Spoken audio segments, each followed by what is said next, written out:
Early 2020s, Bedford Falls, Pennsylvania, a Rust Belt town where abandoned steel mills cast long shadows across weathered streets. The water tower, its paint peeling to reveal decades of previous coats, stood sentinel over a community caught between its industrial past and uncertain future. In the basement level of Freedom Tech headquarters, a gleaming glass structure built atop the bones of the old Keystone Steelworks, Michael Sawyer ran his flashlight along the aging server racks. The 53-year-old security guard, former NSA analyst and single father, methodically checked each blinking light, his trained eyes catching what others would miss. The blue glow of the terminal screen illuminated his weathered face as his fingers froze over the keyboard. There it was, an active port, silently pulsing on a server that should have been dormant. The pattern was unmistakable, identical to one he'd witnessed during Operation Phoenix in 1994, a classified mission to prevent military technology theft during the twilight of the Cold War. "This port shouldn't be open," he whispered, his breath visible in the chilled server room. Then came the encrypted message that made his blood run cold. "They've returned, and this time they're not just targeting the government."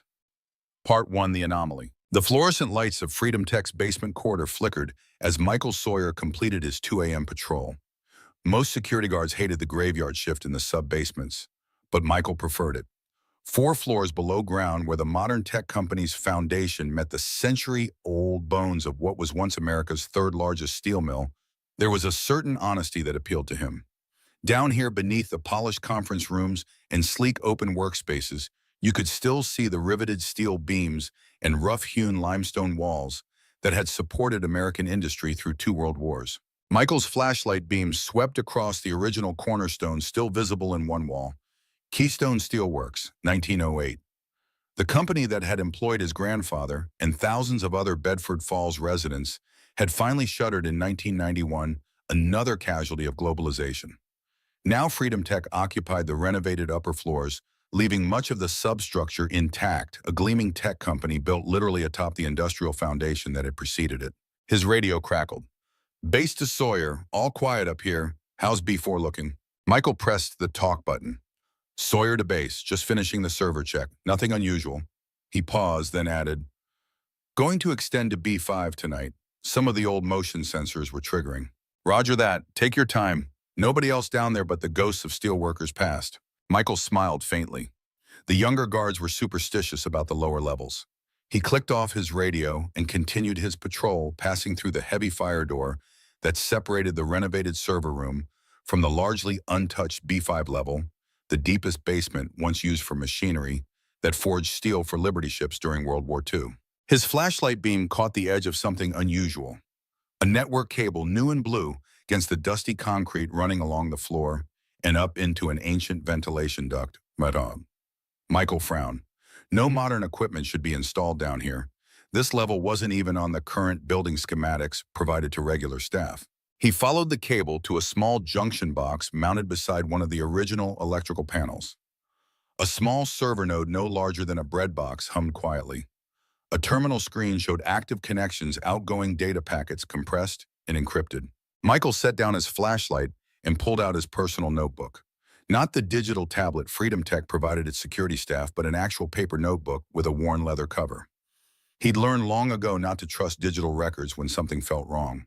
He carefully documented what he saw, including the IP addresses and packet signatures. The data pattern was hauntingly familiar, identical to one he'd encountered during his NSA days, specifically during Operation Phoenix in 1994. That classified mission had focused on preventing Russian operatives from stealing early quantum computing research. The signature was distinctive, small compressed data packets disguised as routine maintenance pings, timed precisely 4 seconds apart. Michael disconnected the network cable and powered down the rogue server.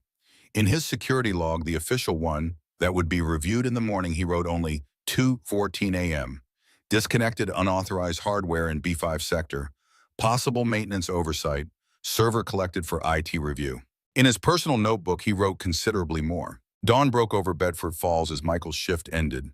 The town was a study in contrasts. Century-old brick buildings downtown stood alongside the occasional modern structure, most prominently the gleaming Freedom Tech Tower, rising where the steel mill's main building once stood.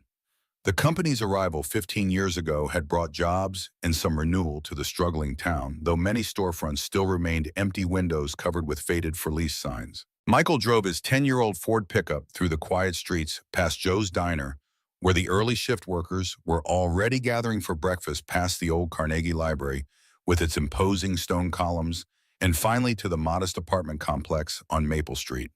His apartment was on the second floor, nothing fancy, but it had 2 bedrooms and was walking distance from Emma's school. Inside, Mrs. Winters from next door was just preparing to leave. The retired school teacher often watched Emma when Michael worked night shifts. "She's still sleeping," Mrs. Winters whispered, gathering her knitting. "Been good as gold. Made her do all her homework before bed." "Thanks as always," Michael said, handing her the usual $20 bill, even though she always protested it was unnecessary. "Nonsense," she said, as always refusing the money. "That child is a delight. Smart as a whip, too. Reminds me of her mother." The mention of Sarah still carried a sting, even 5 years later. Michael forced a smile and thanked Mrs. Winters again as she left. He checked on Emma, who lay sprawled across her bed, one arm flung over a battered stuffed elephant she'd had since infancy. Her dark hair, so like her mother's, spilled across the pillow. At 8 years old, she was already showing the sharp intelligence and curiosity that had defined Sarah. On her nightstand sat a dismantled alarm clock next to a neatly organized set of small screwdrivers. Another project. Michael smiled and quietly closed her door. After a quick shower, he sat at his small desk in the corner of the living room. From a locked drawer, he removed his personal notebook and began transcribing his observations from the night, adding them to an encrypted file on a laptop that had never connected to the internet. Old habits from his NSA days died hard, and tonight's discovery had awakened instincts long dormant. His phone rang, startling him.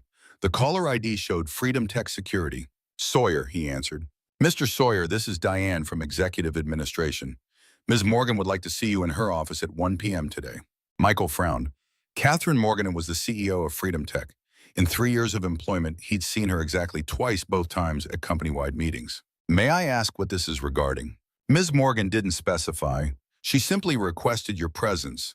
"Will you be able to attend?" Michael glanced at the clock. It was just past 7 a.m., which meant he'd get barely 4 hours of sleep before needing to return to Freedom Tech. "I'll be there," he said. After the call ended, Michael stared at his notes. The timing wasn't coincidental.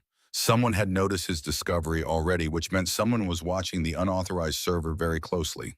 The Freedom Tech Tower gleamed in the afternoon sun, its glass exterior reflecting the clouds and the surrounding hills. Michael had changed into his one good suit, navy blue, slightly outdated but serviceable. The security guards at the main entrance nodded to him with the familiarity of colleagues, though their eyebrows raised slightly at his attire. "Executive floor for you today," Sawyer, one asked. "Apparently," Michael replied, keeping his tone neutral. The executive elevator required a special access card, which the lobby attendant provided, after checking Michael's name against the list. The car rose smoothly to the 38th floor, the top level of the building, with views stretching across Bedford Falls and to the rolling Appalachian foothills beyond. The elevator opened directly into a reception area decorated in understated luxury walnut paneling, muted modern art, and a stunning eastern view through floor-to-ceiling windows. A poised woman in her 40s sat at a curved desk. "Mr. Sawyer," she said with a professional smile, "Ms. Morgan is expecting you. Please follow me." She led him through double doors into a corner office where the panoramic views continued on 2 sides. Catherine Morgan stood looking out the window, her back to the door. She was younger than Michael had expected for someone running a billion-dollar tech company, perhaps in her mid-40s, with dark hair pulled back in a simple style. Her charcoal suit was expensively tailored, but not ostentatious. "Mr. Sawyer is here, Ms. Morgan," the assistant announced. Catherine Morgan turned, revealing striking features and intensely focused gray eyes that immediately assessed Michael. "Thank you, Diane. That will be all for now." Once they were alone, she gestured to a seating area rather than the imposing desk. "Please sit. Would you like coffee?" "No, thank you," Michael said, remaining formal as he took the offered seat. She sat across from him, crossing her legs and studying him openly. "You filed a physical security report at 2:14 this morning about an unauthorized server in basement level B5. It wasn't a question." Michael nodded. "Yes, ma'am. You disconnected it and removed it from the premises." "I disconnected it. It's in the security office evidence locker." She leaned forward slightly. "Why didn't you follow protocol and notify the on-duty IT security team? Michael met her gaze. The radios weren't functioning properly at that depth. And in my experience, when you find something that shouldn't be there, sometimes it's best to document it physically first. Your experience, she repeated. You have a background in network security. Again, not a question. Michael wondered how much she knew about him. I have some familiarity with network protocols, yes. That's modest, Mr. Sawyer. Before becoming a security guard, you spent 12 years as a systems analyst with the National Security Agency. You specialized in network intrusion detection during the early days of internet proliferation. Michael kept his expression neutral.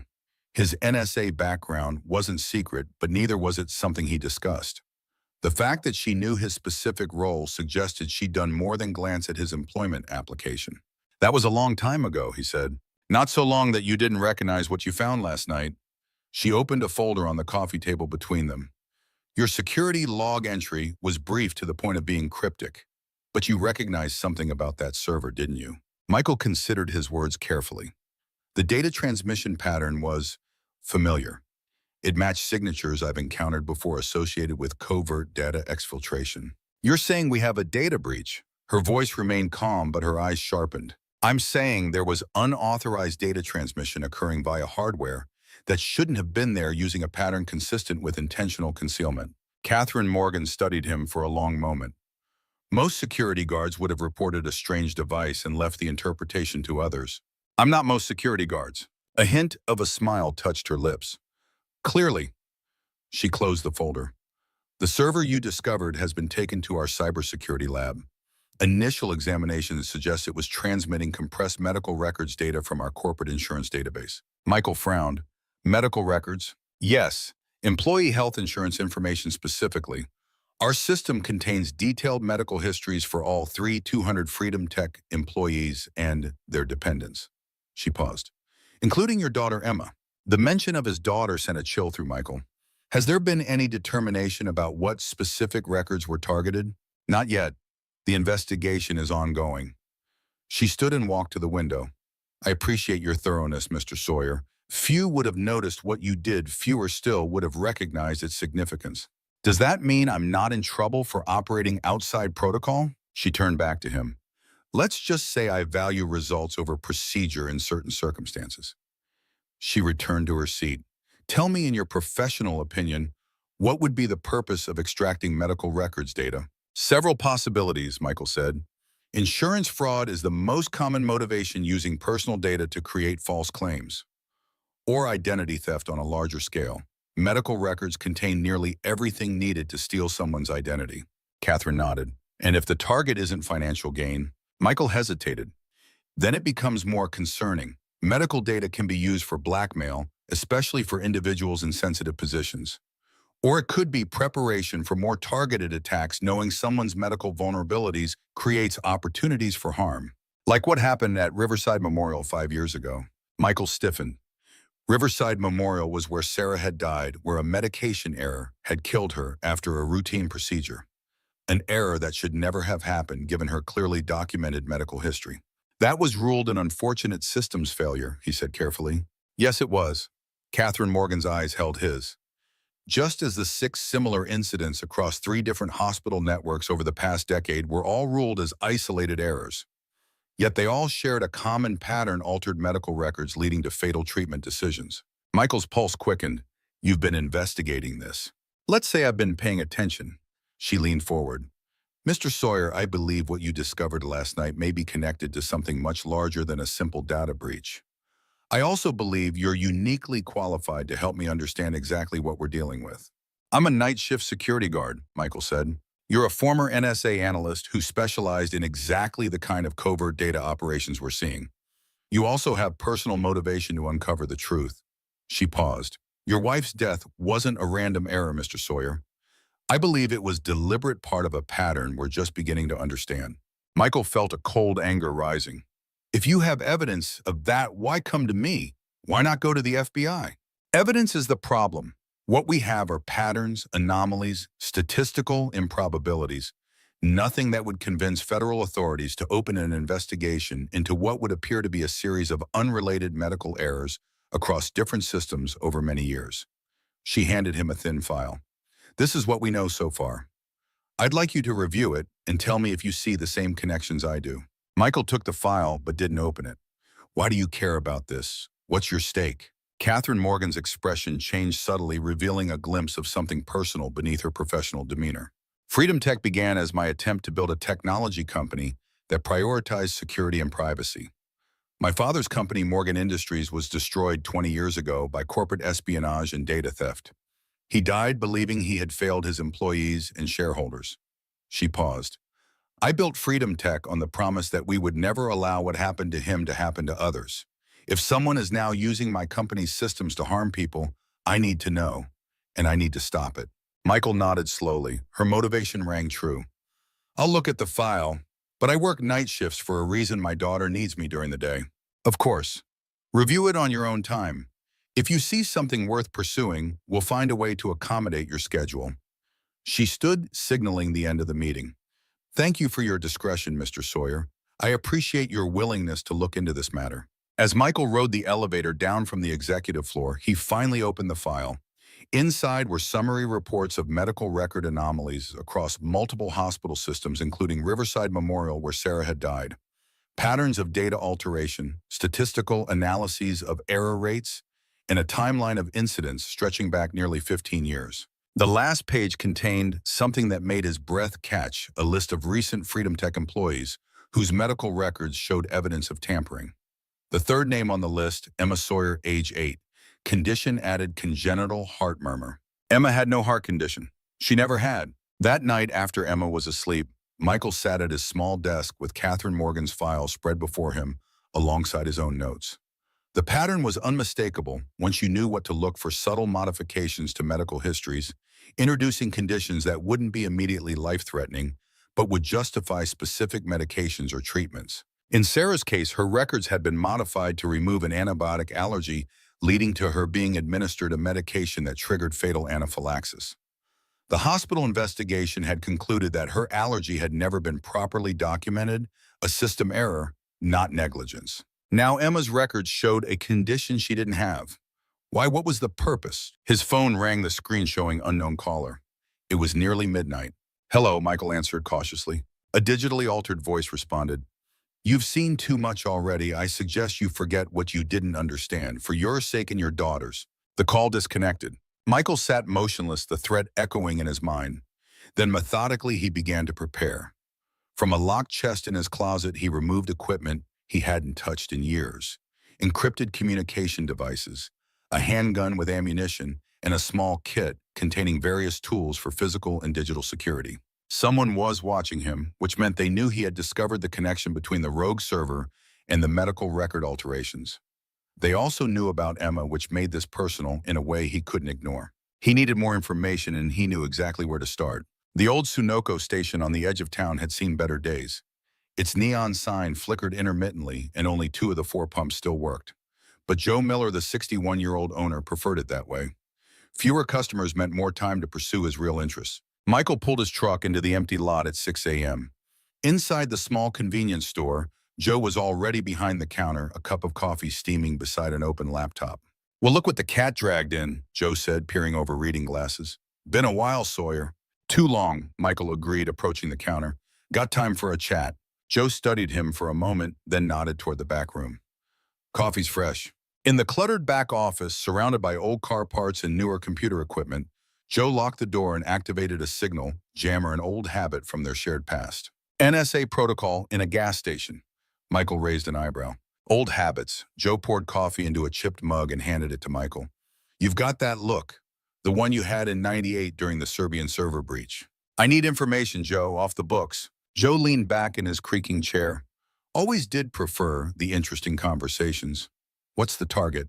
Medical record systems, specifically patterns of deliberate alteration across multiple networks. Joe's expression turned serious. Funny you should mention that. I've been tracking something similar for about 3 years now. Started as a favor to a buddy at Veterans Affairs who noticed statistical anomalies in patient outcomes. What kind of anomalies? Increased adverse reactions to medications, higher rates of complications, always explainable individually, but the pattern across the system was mathematically improbable. Joe turned to one of his computers and pulled up a series of graphs. VA hospitals in the Northeast showed a 23% increase in medication mismatches over 5 years. When I looked deeper, I found evidence of record alterations, subtle changes to patient histories that would justify the medications that ultimately caused harm. Michael felt a chill. Sarah's records were altered to remove an antibiotic allergy. Joe's eyes softened. I remember. Never sat right with me how they explained that away. He pulled up another screen. After the VA patterns, I started looking at civilian hospitals. Found similar anomalies across networks that use the same record management systems. Which systems? That's where it gets interesting. Initially, it was just Medicare systems. They handle about 40% of hospital networks nationally. But then I started seeing the same patterns in HealthLink and Nexus Health networks too. 3 different systems, same type of alterations. That suggests the vulnerability isn't in the software itself, Michael said, thinking aloud. It's something more fundamental maybe in how the data is transmitted or stored. Exactly. And here's the kicker: I traced some of the alteration patterns back to their source. Many originated from corporate networks companies that provide health insurance to their employees. Michael set down his coffee. Like Freedom Tech, Joe raised an eyebrow. That where you found something? Michael quickly explained his discovery of the rogue server in the subsequent meeting with Catherine Morgan, careful not to reveal anything confidential. Joe whistled low. And now they're threatening your kid. This just got very real. He turned to another computer. Let me check something. After several minutes of typing, Joe's expression darkened. Freedom Tech is preparing for an IPO next month. Initial valuation estimates are around $8 billion. How is that connected? Look at these other companies. Joe showed him a list. All went public in the last 5 years. All showed exceptional profitability in their employee health plan management, cited as evidence of superior operational efficiency in their SEC filings. Michael studied the data. They're manipulating medical records to increase insurance premiums while reducing coverage obligations. That's my theory. Alter records to show pre-existing conditions or risk factors, then either charge higher premiums or deny specific coverage. When patients need care that should be covered, their altered records justify denial or inappropriate treatment. Joe leaned back. It's the perfect fraud. Most people never check their full medical records, and when things go wrong, it looks like unfortunate but explainable error. But some people die as a result, Michael said quietly. Collateral damage, Joe replied grimly. Statistically acceptable losses in a multi-billion-dollar scheme. Michael thought of Emma's newly appeared heart condition. They're using this to inflate company valuations before IPOs. Healthcare costs are one of the biggest expenses for employers. If you can show significantly lower costs or higher efficiency in managing those benefits, your company looks much more profitable. Joe took off his glasses and rubbed his eyes. The question is, who's orchestrating this? This isn't just one company, it's systematic across multiple corporations and health systems. Michael's phone chimed with a text message from an unknown number. It contained only an address in Bedford Falls and a time noon. Looks like someone wants to meet, Joe said, reading over Michael's shoulder. It's from Catherine Morgan's private number, Michael said, recognizing the area code in exchange. She must have found something. The address led to an abandoned warehouse along the Monongahela River, once used for storing steel before shipment. The massive structures stood as another reminder of Bedford Falls' industrial past, its weathered brick walls and broken windows, telling the story of American manufacturing's decline. Michael arrived early, parking his truck a block away and approaching on foot. Old instincts had him checking for surveillance, noting possible exit routes, and keeping to the shadows of the loading dock as he entered through a side door. Inside, shafts of sunlight pierced through holes in the roof, illuminating floating dust particles in the cavernous space. The sound of footsteps echoed from the far end, and Michael moved cautiously toward them, his hand near the concealed handgun at his waist. Catherine Morgan emerged from the shadows, dressed far more casually than in her office jeans, a dark sweater, and a leather jacket. Her hair was pulled back in a simple ponytail. "Thank you for coming," she said. "I apologize for the dramatic setting, but I needed somewhere off the corporate grid." "You found something," Michael said. "Yes." She led him to what had once been a foreman's office, overlooking the warehouse floor. Inside, she'd set up a laptop on a dusty desk. "After our meeting, I had our cybersecurity team analyze the server you found. What they discovered was troubling enough that I removed their findings from our corporate systems." She opened the laptop, revealing a complex network diagram. The server wasn't just collecting data, it was modifying records before transmitting them. More concerning, the transmission destination wasn't external to our network as we initially suspected. It was internal, Michael concluded. Someone inside Freedom Tech. Yes, the data was being routed to a secure server in our executive data center, a server that officially doesn't exist, Ritu. She pulled up another screen showing access logs. Only 3 people have high enough clearance to create and maintain such a server: myself, our CTO, and James Wilson, my chief of staff. And you suspect Wilson? Catherine's expression hardened. I've known James for 20 years. He worked with my father before Morgan Industries collapsed. He helped me build Freedom Tech from nothing. She paused, which makes the evidence all the more difficult to accept. But yes, all signs point to James. Michael studied the logs. These access patterns match what I saw on the rogue server. Same timing signature, same compression protocols. He looked up at Catherine. This goes beyond Freedom Tech, though. My contact found evidence of similar operations across multiple corporations and health networks. I was afraid of that. Catherine pulled up another file. Once I knew what to look for, I found something else. James has maintained consulting relationships with 7 other technology companies over the past decade, all of which have gone public with notably efficient healthcare cost management. Michael felt the pieces clicking into place. He's been implementing this system across multiple companies, probably using his position at each one to establish the necessary access. The question is why, Catherine said. James is already wealthy. He has stock options that will be worth tens of millions after our IPO. Sometimes it's not about money, Michael said. Sometimes it's about power or ideology. He thought for a moment. How much do you know about his background before Morgan Industries? He worked for the Department of Defense in some technical capacity during the late 80s and early 90s. Before that, I believe he was in academia computer science at Carnegie Mellon. The early days of medical records digitization, Michael noted, and DoD was at the forefront of large-scale database implementation. Catherine watched him closely. You think this started back then? It's possible. The architecture for most modern medical record systems was established during that period. Michael turned to Catherine. We need to access his personal records and communications. That's the only way to understand the full scope. That won't be easy. James is extremely security conscious. His home system is probably better protected than most government facilities. Fortunately, Michael said, breaking into secure systems used to be my specialty. As they left the warehouse, neither noticed the small drone hovering high above the building, its camera focused on their departure. Michael returned home to find Emma and Mrs. Winters at the kitchen table, surrounded by disassembled electronic parts. Emma looked up with a wide smile that always reminded him of Sarah. Dad, Mrs. Winters is helping me build a motion detector for my science project. Is she now? Michael raised an eyebrow at their elderly neighbor, who shrugged. I told her about working on radar systems during my time at Westinghouse, Mrs. Winters said. One thing led to another. Michael examined the surprisingly sophisticated circuit board Emma was assembling. This looks pretty advanced for third-grade science. Ms. Peterson said I could do an extra credit project since I finished the regular one early, Emma explained, carefully soldering a connection. Her steady hands and focus beyond her years always amazed him. After Mrs. Winters left, Michael helped Emma complete her project, then prepared a simple dinner.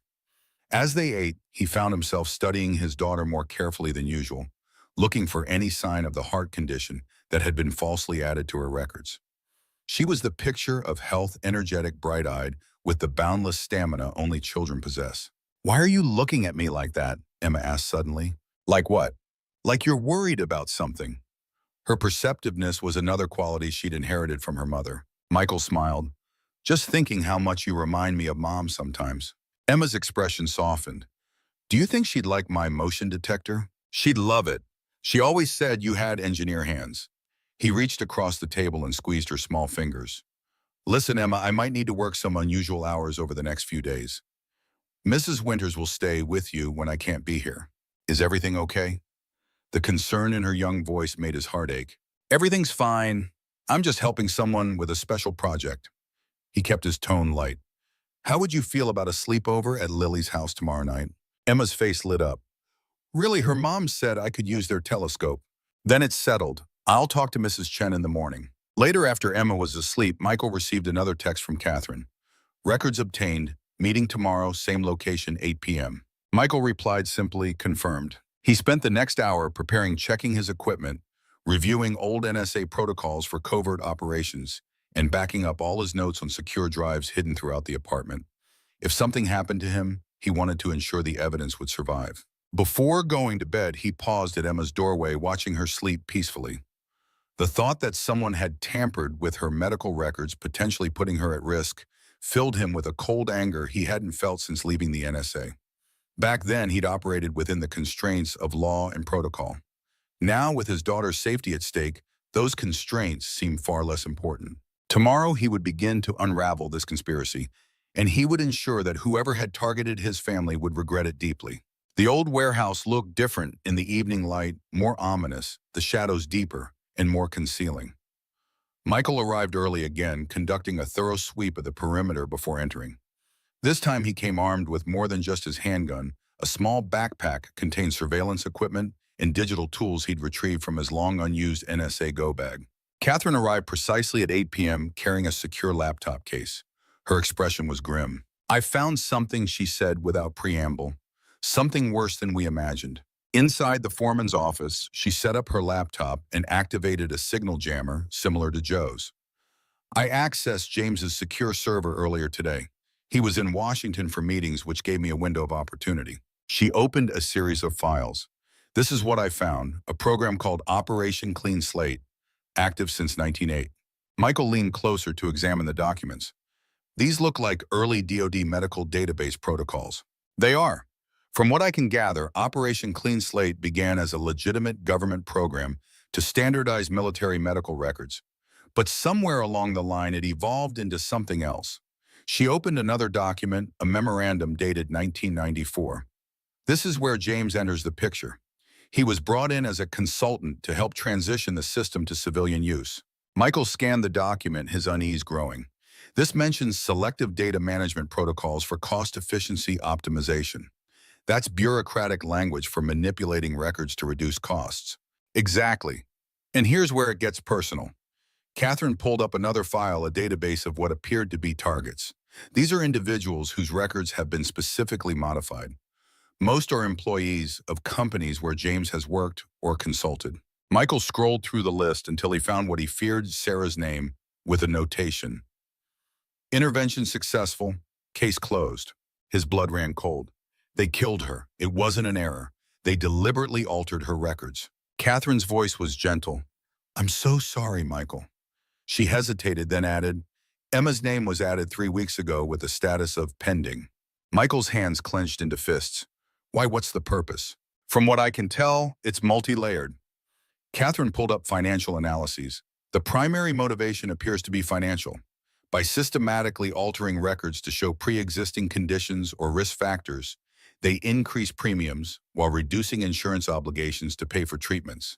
For companies preparing for IPOs, this creates an artificial improvement in financial health. But that doesn't explain the targeted interventions like Sarah's, Michael said. No, it doesn't. Catherine opened another file, a list of individuals who had died due to record alterations. Beside each name was a notation indicating their occupation or significance. These weren't random. Sarah was a hospital systems administrator who had flagged unusual patterns in patient records. Others on this list include healthcare regulators, investigative journalists, and technology whistleblowers. They're eliminating threats, Michael realized. Anyone who might expose the system. Yes, and they're using the very healthcare system these people trust to do it. Catherine looked at him. Emma's designation as pending suggests they're using her to control you, a warning that they can reach her if you pursue this further. Michael felt a terrible clarity descending. Then we need to move faster.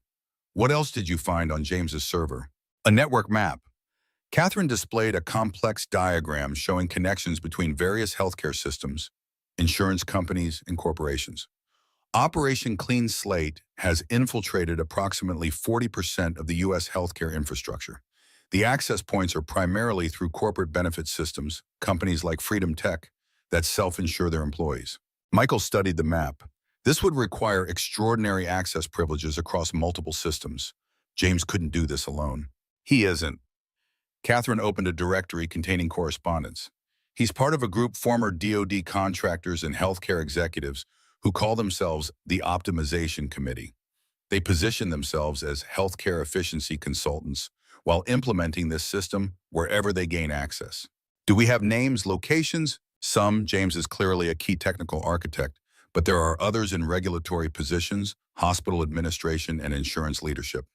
She pointed to one name that appeared frequently. This person, director, seems to be the overall leader, but I haven't been able to identify who it is. Michael was about to respond when a faint sound caught his attention, the subtle whine of a drone outside the warehouse windows. He held up a hand for silence, then quickly shut down the laptop. "We need to move," he whispered. "Now." Catherine nodded, gathering her equipment with practiced efficiency that suggested this wasn't her first time making a quick exit. They moved swiftly through the warehouse, staying in the shadows. Michael led them to a rusted door that opened onto a narrow passage between buildings. "There's a maintenance tunnel ahead," he said quietly, "part of the old steel mill infrastructure. It runs under the river to the old workers' housing district." "How do you know about that?" Catherine asked as they hurried through the darkened passage. "I make it my business to know all the exits," Michael replied. "Night security gets boring. I've explored every inch of the old industrial zone." They reached a heavy metal door set into the ground. Michael produced a key and unlocked it, revealing a steep staircase descending into darkness. He switched on a powerful flashlight and led the way down. The tunnel was narrow and damp, with pipes running along the ceiling that once carried steam and water to the mill. Their footsteps echoed as they moved quickly through the passage. After several minutes, they reached a junction where the tunnel branched in 3 directions. "This way," Michael indicated the rightmost passage. "It leads to Riverfront Park." As they continued, Catherine spoke in a hushed voice. "They know we're on to them now. James must have detected the server access. We need to secure the evidence," Michael said, "and we need to move Emma to safety." "I have a lake house in the Poconos," Catherine offered. "It's under a different name. No connection to me on paper." Michael nodded gratefully. "That might work. Let me call my neighbor first, make sure Emma's okay." He dialed Mrs. Winters, his anxiety mounting until she answered. "Michael, is everything all right?" "Yes, just checking on Emma. Is she still at the Chen's?" "Of course. I spoke with Mei Chen an hour ago. The girls are having a wonderful time stargazing." Relief washed over him. "Thank you. If anything changes, call me immediately." After ending the call, Michael turned to Catherine. "She's safe for now? We need to use this time to gather more evidence. If James detected your server access, he might be destroying files as we speak." "We need to get to his home," Catherine said. "That's where he keeps his most sensitive files, not on any network, but on air-gapped systems." "You know where he lives?"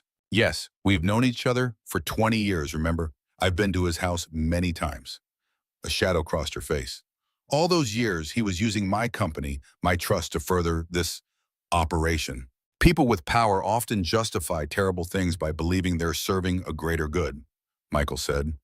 "I saw it at the NSA too, the slow corruption of purpose, where the ends always justified the means." They reached the end of the tunnel, emerging through a maintenance hatch concealed in a stand of trees at the edge of Riverfront Park. The night was quiet, the park empty except for a few distant figures walking along the illuminated riverfront path. "My car is about half a mile from here," Catherine said. "Too risky. They might be watching it." Michael pulled out his phone. "I'll call Joe. He can pick us up with no questions asked." 20 minutes later, they were in Joe Miller's battered Chevy Suburban, heading toward the affluent Oakland Heights neighborhood where James Wilson lived. Joe had brought extra equipment, surveillance gear, and electronic bypass tools that he happened to keep around for special occasions. "So let me get this straight," Joe said as he drove. "The chief of staff at Freedom Tech is running a decades-long conspiracy to manipulate medical records for profit, and he's got a team of ex-government operators helping him." "That's the simplified version," Michael confirmed. "And you're planning to break into his house to get evidence?" "That's the plan." Joe grinned. "Just like Belgrade in '99. Except this time we're not extracting a Serbian hacker." "Let's hope it goes smoother than Belgrade," Michael replied dryly. Catherine looked between them. "I'm starting to think there's a lot about your NSA careers that didn't make it into the official records." "The interesting parts never do," Joe said with a wink. As they approached Oakland Heights, Joe killed the headlights and drove slowly past a large colonial-style home set back from the road behind wrought iron gates. "Security system?" Michael asked. "Top of the line," Catherine answered. "ADT commercial grade plus his own modifications. James is paranoid about security." "With good reason," Joe muttered. "Okay, I'll circle around to the service entrance on the east side, less visibility from the street." Michael checked his equipment one last time. "Catherine, you should stay in the car with Joe. If something goes wrong—" "I'm coming with you," she interrupted firmly. "I know the house layout and where his home office is located. Besides, this is my fight too. He used my company, my employees for this scheme. Michael recognized the determination in her eyes, the same look he'd seen in the mirror this morning. He nodded. Stay close and follow my lead. As Joe positioned the Suburban near a service gate partially concealed by hedges, Michael felt a familiar focus settling over him, the calm clarity that had once made him effective in the field. Tonight, that focus had a sharper edge fueled by the knowledge that his daughter's safety hung in the balance. Whatever secrets James Wilson was hiding in his home, Michael would find them, and he would use them to dismantle Operation Clean Slate piece by piece, no matter the cost. The Wilson estate sat dark and imposing against the night sky, its colonial architecture, a testament to old money and established power. Security lights illuminated the manicured grounds at measured intervals, creating alternating pools of light and shadow. Michael studied the perimeter through compact binoculars, noting camera positions and motion sensor placements with practiced efficiency.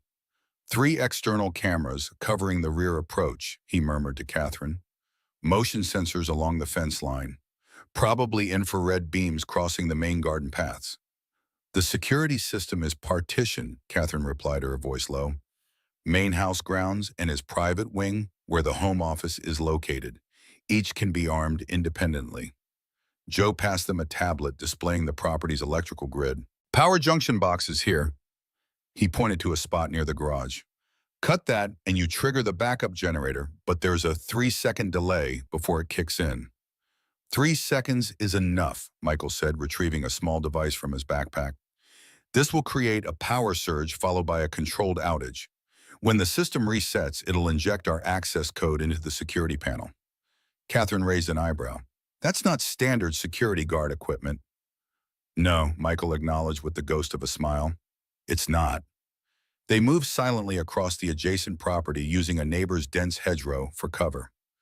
Michael's mind slipped easily into operational mode, measuring distances, calculating timing, anticipating contingencies. It had been years since he'd conducted this type of infiltration, but the training remained embedded in his muscle memory. At the property line, Michael paused, studying the moonlit grounds one final time. Once we're inside, we have maybe 15 minutes before someone from the security company responds to the glitch. Find the evidence, document it, and extract. No physical removal of materials unless absolutely necessary. Catherine nodded, her expression resolute. Joe would remain with the vehicle, monitoring police bands and providing electronic countermeasures if needed.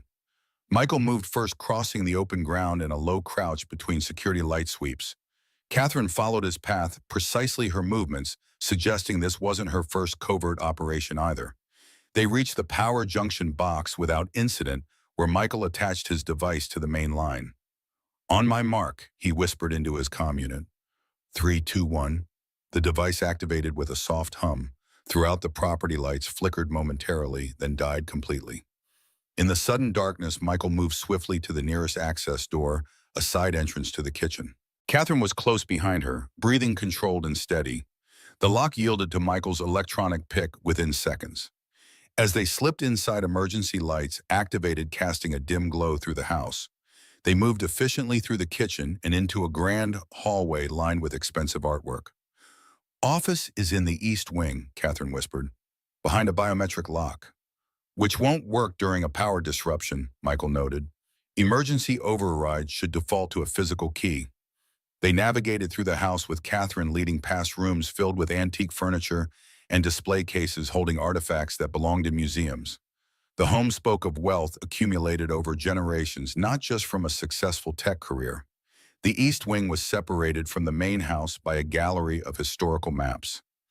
At its end stood an imposing door of dark wood reinforced with decorative metal bands, more fortress than office entrance. As predicted, the biometric panel beside it was dark, revealing a conventional keyhole underneath. Standard high-security tumbler, Michael observed, producing a set of pics from his vest. Give me 30 seconds. As he worked the lock, Catherine kept watch, her back to him and her posture alert.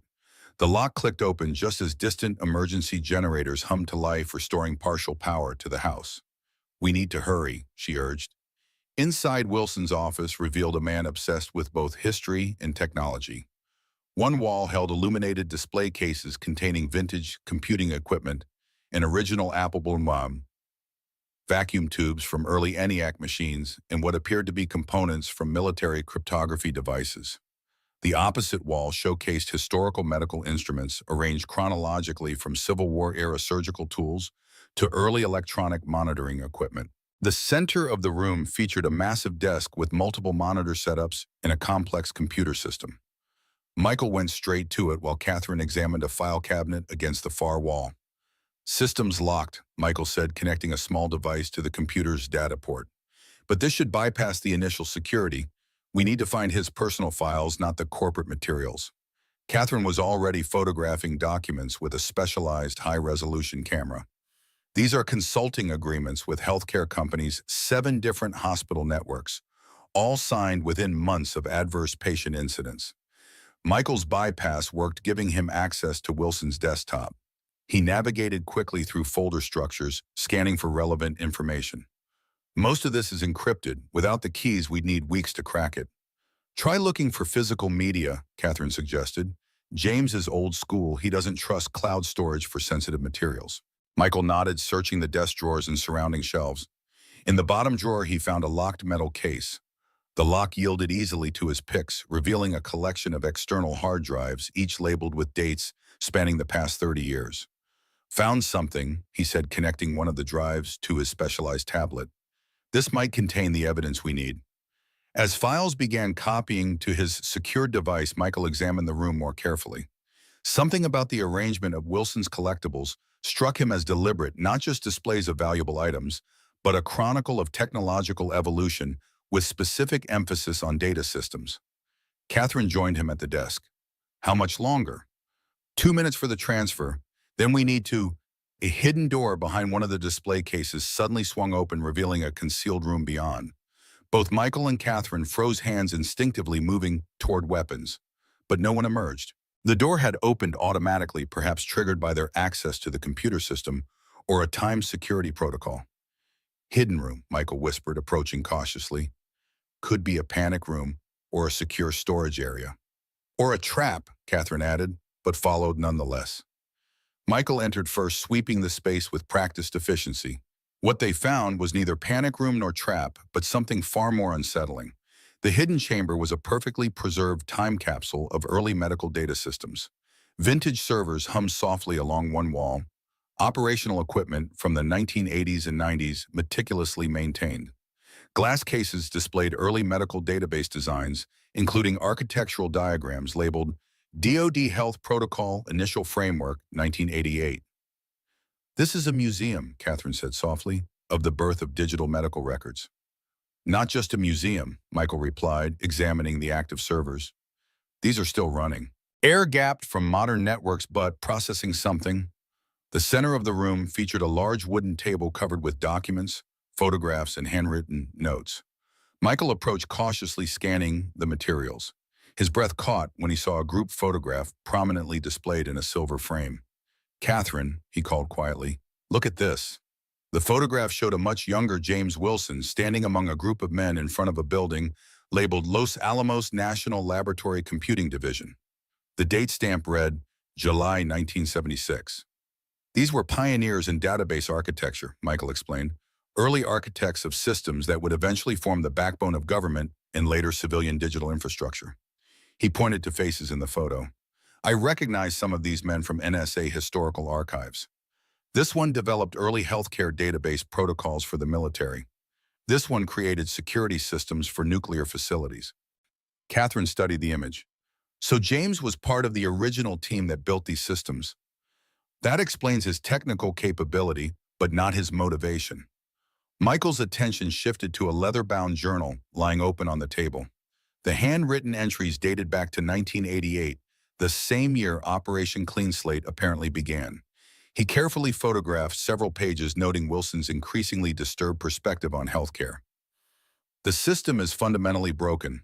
Insurance companies dictate care based on profit margins, while administrators push paper. The technology we've developed could optimize the entire healthcare ecosystem, eliminating waste and inefficiency, if only we could implement it without bureaucratic interference." Later entries revealed a darkening philosophy. "Optimization requires difficult decisions. Resources are finite. Not every life can be saved, nor should it be. Our algorithms can determine the most efficient allocation of medical resources based on productivity, potential contribution to society, and cost-benefit analysis. It's the rational approach our politicians lack the courage to implement. Catherine had moved to another display case containing what appeared to be early versions of medical record software. Look at this prototype systems for predictive care allocation from 1992.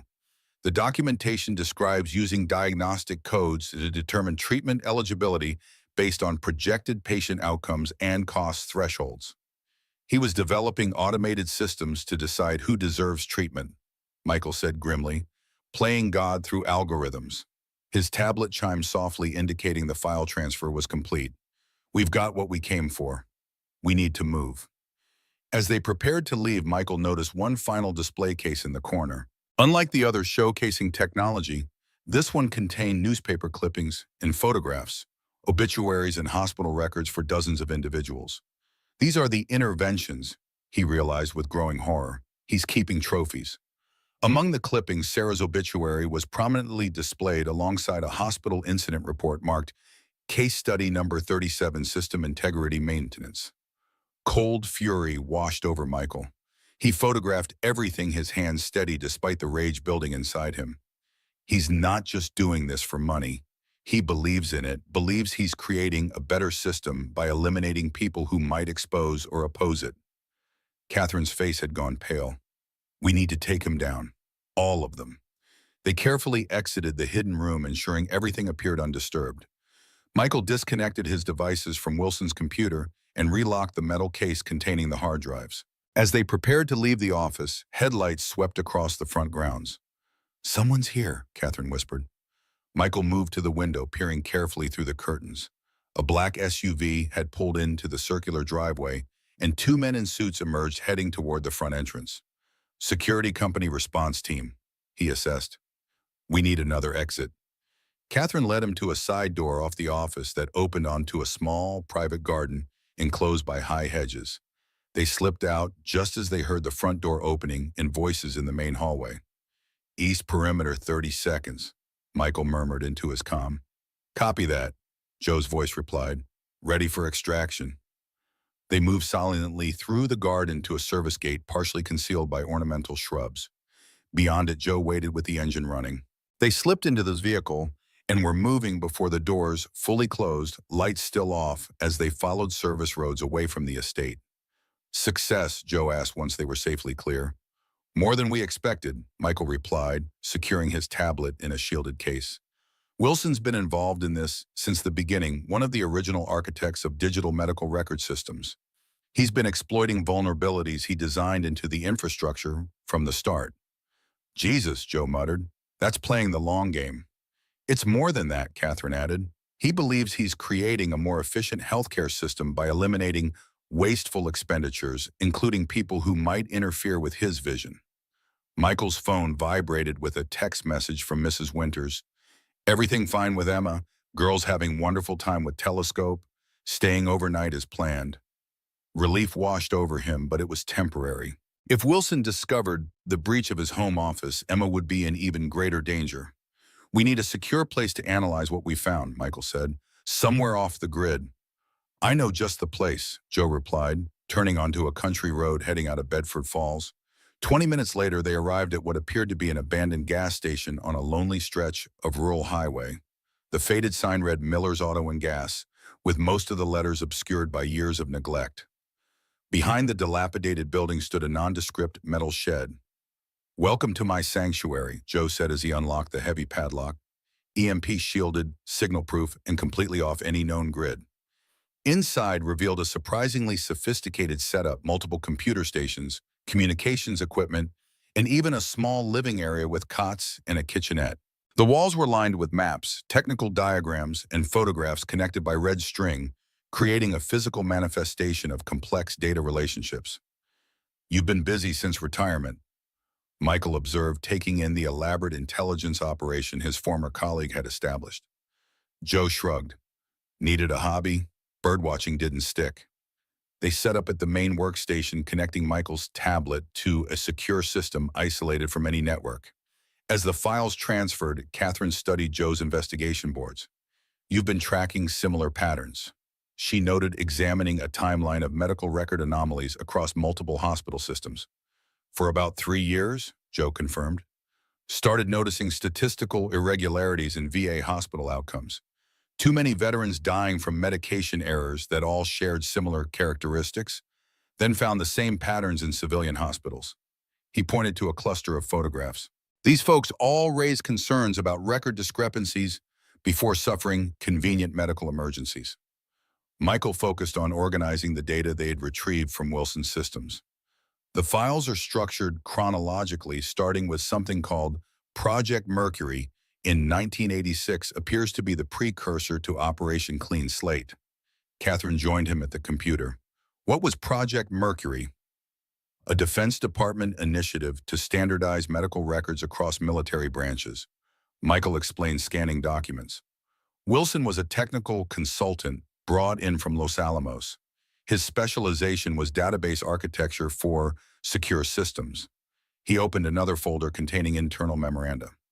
According to these records, Wilson proposed adding optimization protocols to the system algorithms that would flag certain patients for resource allocation review based on their projected value to military readiness versus treatment costs. "They were developing a system to decide which soldiers were worth saving," Catherine said grimly. "The proposal was rejected by military leadership," Michael continued. "But Wilson didn't abandon the concept. Instead, he refined it and eventually found a new application in the civilian sector during the early digitization of medical records." Joe had been examining the files independently on another terminal. "Look at this transition timeline," he said, pulling up a document. As military record systems were adapted for civilian use in the early 90s, Wilson positioned himself as a consultant to major healthcare software developers. He helped design the architecture for 3 of the largest systems, Medicor HealthLink and Nexus Health. Michael nodded, and he built in backdoors and optimization algorithms from the beginning. As these systems were deployed across hospitals and insurance networks, he gained the ability to access and manipulate patient data nationwide. "But why?" Catherine asked. "What's the end game?" Michael opened a folder labeled Theoretical Framework, containing academic papers and personal essays written by Wilson over decades. He scanned several documents, his expression darkening. He believes the healthcare system is fundamentally broken, unable to allocate limited resources efficiently because of emotional and political factors. His solution is algorithmic decision-making, using data to determine who receives care based on factors like age, productivity, potential, and societal contribution. "Playing God through spreadsheets," Joe muttered. "It's more calculated than that," Michael continued. "He's created a system that appears to operate normally while subtly influencing outcomes across thousands of individual cases. The financial benefits: lower insurance payouts, higher premiums for high-risk patients, improved corporate healthcare metrics are just byproducts that fund the operation and provide cover for the real objective." "Which is," Catherine pressed, "reshaping healthcare decision-making according to his vision of efficiency." Michael pulled up another document, a manifesto of sorts written by Wilson in 2010. He calls it Systemic Optimization Through Selective Intervention. In practice, it means subtly altering medical records to influence treatment decisions, ensure certain patients receive or are denied specific treatments, and occasionally eliminate individuals who threaten to expose the system. Joe whistled low. "This goes way beyond corporate fraud. This is eugenics via database manipulation." "And he's not alone," Michael added, opening a directory containing correspondence between Wilson and other members of what they called the Optimization Committee. "There are at least 12 other individuals in key positions throughout healthcare administration, insurance leadership, and regulatory bodies. They operate like a shadow board guiding the implementation of these protocols across multiple systems." Catherine had gone pale. "How widespread is this?" Michael examined a map showing affected healthcare networks. "Based on these files, the operation has compromised approximately 40% of U.S. healthcare infrastructure, primarily through corporate benefits systems and regional hospital networks. Millions of patients," Joe said quietly, "all having their care decisions subtly influenced by algorithms they never consented to. And thousands of specific interventions," Michael added, opening a database of targeted manipulations, including Sarah. His voice caught slightly as he found her entry in the system. Sarah Sawyer, Systems Administrator, Riverside Memorial. Risk assessment, high probability of detecting anomaly patterns. Intervention record modification to remove antibiotic allergy flag. Status resolved. The clinical coldness of the entry made his blood boil. Sarah hadn't been collateral damage in a financial scheme. She'd been deliberately targeted because her position and skills made her likely to notice the pattern of record alterations. And Emma, Catherine asked gently.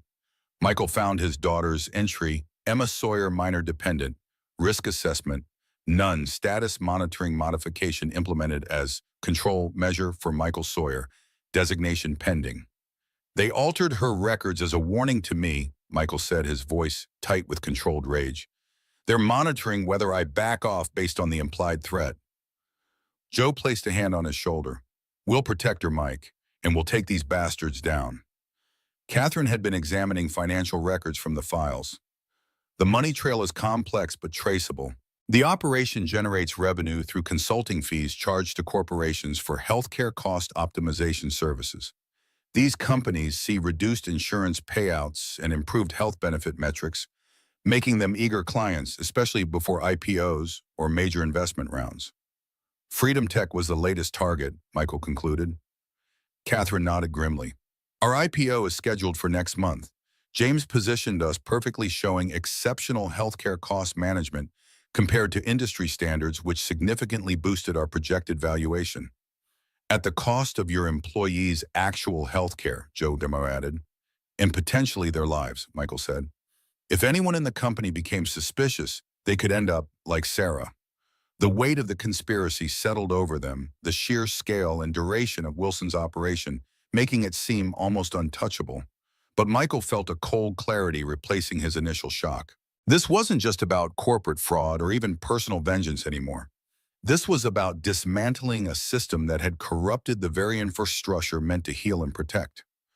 We need to approach this methodically, he said finally. Wilson's operation has existed for decades precisely because it's distributed and protected by people in positions of power. Taking it down requires more than just exposing one node. Joe nodded. We need to identify the entire network, all members of this optimization committee, and gather evidence against each one simultaneously. And we need to understand exactly how their system works technically, Catherine added. The modification protocols, the access methods, the algorithms making these life or death decisions. Michael turned back to the computer. Let's start with what we have. Joe focused on mapping the committee members and their positions. Catherine analyzed the financial structures, follow the money to identify all beneficiary organizations. I'll work on the technical architecture. As they settled into their tasks, Michael felt the familiar rhythm of an intelligence operation taking shape. This is what he'd been trained for at the NSA unraveling complex, multi-layered threats through methodical analysis and strategic planning, but never had the stakes felt so personal. Emma's face flashed in his mind, her bright smile, her curious eyes so like her mother's. He would protect her, and he would ensure that the system that had taken Sarah could never harm anyone else's family again. Hours passed as they worked through the mountain of data retrieved from Wilson's systems. The complexity of Operation Clean Slate became increasingly apparent, a decades-long conspiracy involving not just technology, but carefully cultivated human assets throughout the healthcare system. I've identified 8 of the 12 committee members, Joe announced, pinning photographs to his investigation board. Top executives at 3 insurance companies, a senior HHS administrator, 2 hospital network CEOs, and the director of the largest medical records software company in the country. Catherine looked up from her financial analysis. And I've found 27 corporations that have paid for their optimization services over the past 5 years. All showed significant healthcare cost reductions, followed by major financing events, IPOs, acquisitions, or private equity investments. Michael had been dissecting the technical architecture of the operation. The system operates on 3 levels, he explained, sketching a diagram. First, the infrastructure level backdoors built into the core medical record systems that allow for undetected access and modification. Second, the algorithm level AI systems that identify potential optimization targets based on cost-benefit analyses. And third, the intervention level, where specific record alterations are implemented to influence treatment decisions. Can it be shut down? Catherine asked. Michael considered this. Not easily. The back doors are deeply embedded in systems that hospitals and insurers rely on daily. Shutting them down abruptly could cause widespread disruption to legitimate medical care. He paused. But we can expose it and provide a remediation path that preserves critical functions while closing the vulnerabilities. Joe's phone chimed with an alert from one of his monitoring systems. We've got movement. Wilson returned to his house 30 minutes ago. Security system shows a full property sweep in progress. He knows someone was there, Michael said. We need to assume our timeline just accelerated. Catherine looked concerned. What about Emma if they realize you're still investigating? Michael was already reaching for his phone when it rang. Mrs. Winters calling. Michael, her voice was tight with controlled fear. Two men just came to the Chen house asking about Emma. May called me instead of letting them in. They claimed to be from social services, but May thought something seemed off. Michael's heart raced. Is Emma safe? Where are you now? We're fine. When May called, I remembered what you told me about having a safety word for emergencies. I got both girls out the back door before the men came around. We're at the Miller's house across the street. They don't know we're here. Good. Stay put and stay hidden, Michael instructed. I'm sending someone to get you right now. He ended the call and turned to Joe. They're after Emma. We need extraction now. Joe was already moving toward a cabinet containing tactical gear. I've got people I can call, former colleagues who don't ask questions. No time, Michael said, checking his weapon. We need to move immediately. You have a secure location where they can stay. My sister's cabin in the Alleghenies, completely off-grid, stocked for emergencies. No digital footprint. Michael nodded. Perfect. He turned to Catherine. You should stay here and continue the analysis. The less connection between us right now, the safer for everyone. Catherine straightened her expression resolute. No, I'm coming with you. This is happening because of my company, my trusted advisor.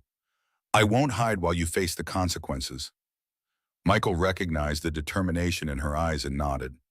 Then let's move. We have maybe 20 minutes before Wilson's people realize they've lost track of Emma and expand their search. They gathered essential equipment and data, transferring everything to encrypted portable drives. Joe secured his facility with a protocol that would wipe all systems if anyone attempted unauthorized access. As they prepared to leave, Michael paused, looking at the photograph of Sarah he'd found in Wilson's trophy collection. He'd scanned it along with the other evidence, and now her smile gazed at him from Joe's monitor, the same smile Emma had inherited. We're going to finish this, he promised quietly, for you and for everyone else they've harmed. The night had deepened as they drove toward the Chen's neighborhood, taking an indirect route and switching vehicles at a storage facility Joe maintained for contingencies. Michael sat in the passenger seat of an unremarkable sedan, scanning the streets for surveillance, while Catherine kept watch from the back. 2 blocks ahead, Joe said quietly. Approach from the east side through the community park. Less visibility from the street. Michael nodded, checking his secure phone. Mrs. Winters confirms they're still at the Miller residence. No sign of the men returning. They parked 3 blocks away, proceeding on foot through residential backyards. The neighborhood was quiet, most houses dark at this late hour. When they reached the Miller's home, Michael approached alone while Joe and Catherine maintained perimeter watch. Mrs. Winters opened the door before he could knock, relief washing over her face. Thank God, she whispered, ushering him inside. Emma sat on the living room couch beside a Chinese-American girl her age, Lily Chen, her best friend from school. Both girls looked frightened but composed.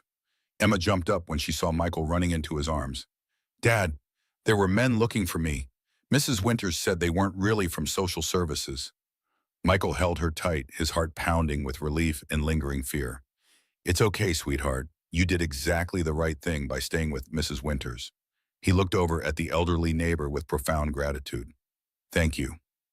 Mrs. Winters nodded, her expression serious. The men left about 20 minutes ago, but they were asking neighbors questions. Very official-looking suits. Clipboards, government IDs that Mrs. Chen thought seemed odd. What kind of odd, Michael asked. The lamination looked new, but the IDs themselves appeared worn, Mrs. Winters explained. I noticed details like that during my nursing career. ID badges tell you a lot about whether someone belongs where they claim to. Michael nodded. Mrs. Winters had mentioned being a military nurse decades ago, but he was beginning to suspect her observational skills came from more specialized training than standard medical service. We need to move quickly, he said. Emma, we're going on a little trip, just for a few days until some work issues get sorted out. Emma studied his face with the perceptive gaze that always reminded him of Sarah. This is about Mom, isn't it? Something to do with why she died. Michael hesitated, then nodded. There was no point lying to her. She was too smart not to see through it. Yes, I found some information about what really happened to him, and now some people are worried about what I might do with that information. Emma's expression hardened with a determination that squeezed his heart. Then we need to make them pay. First, we need to keep you safe, Michael said gently. Mrs. Winters, will you come with us? Ma trusts you, and frankly, I could use your help. The older woman nodded without hesitation. Let me grab my go bag. I keep one ready. Michael raised an eyebrow at this, but Mrs. Winters merely smiled enigmatically before disappearing down the hallway. A go bag, Emma whispered.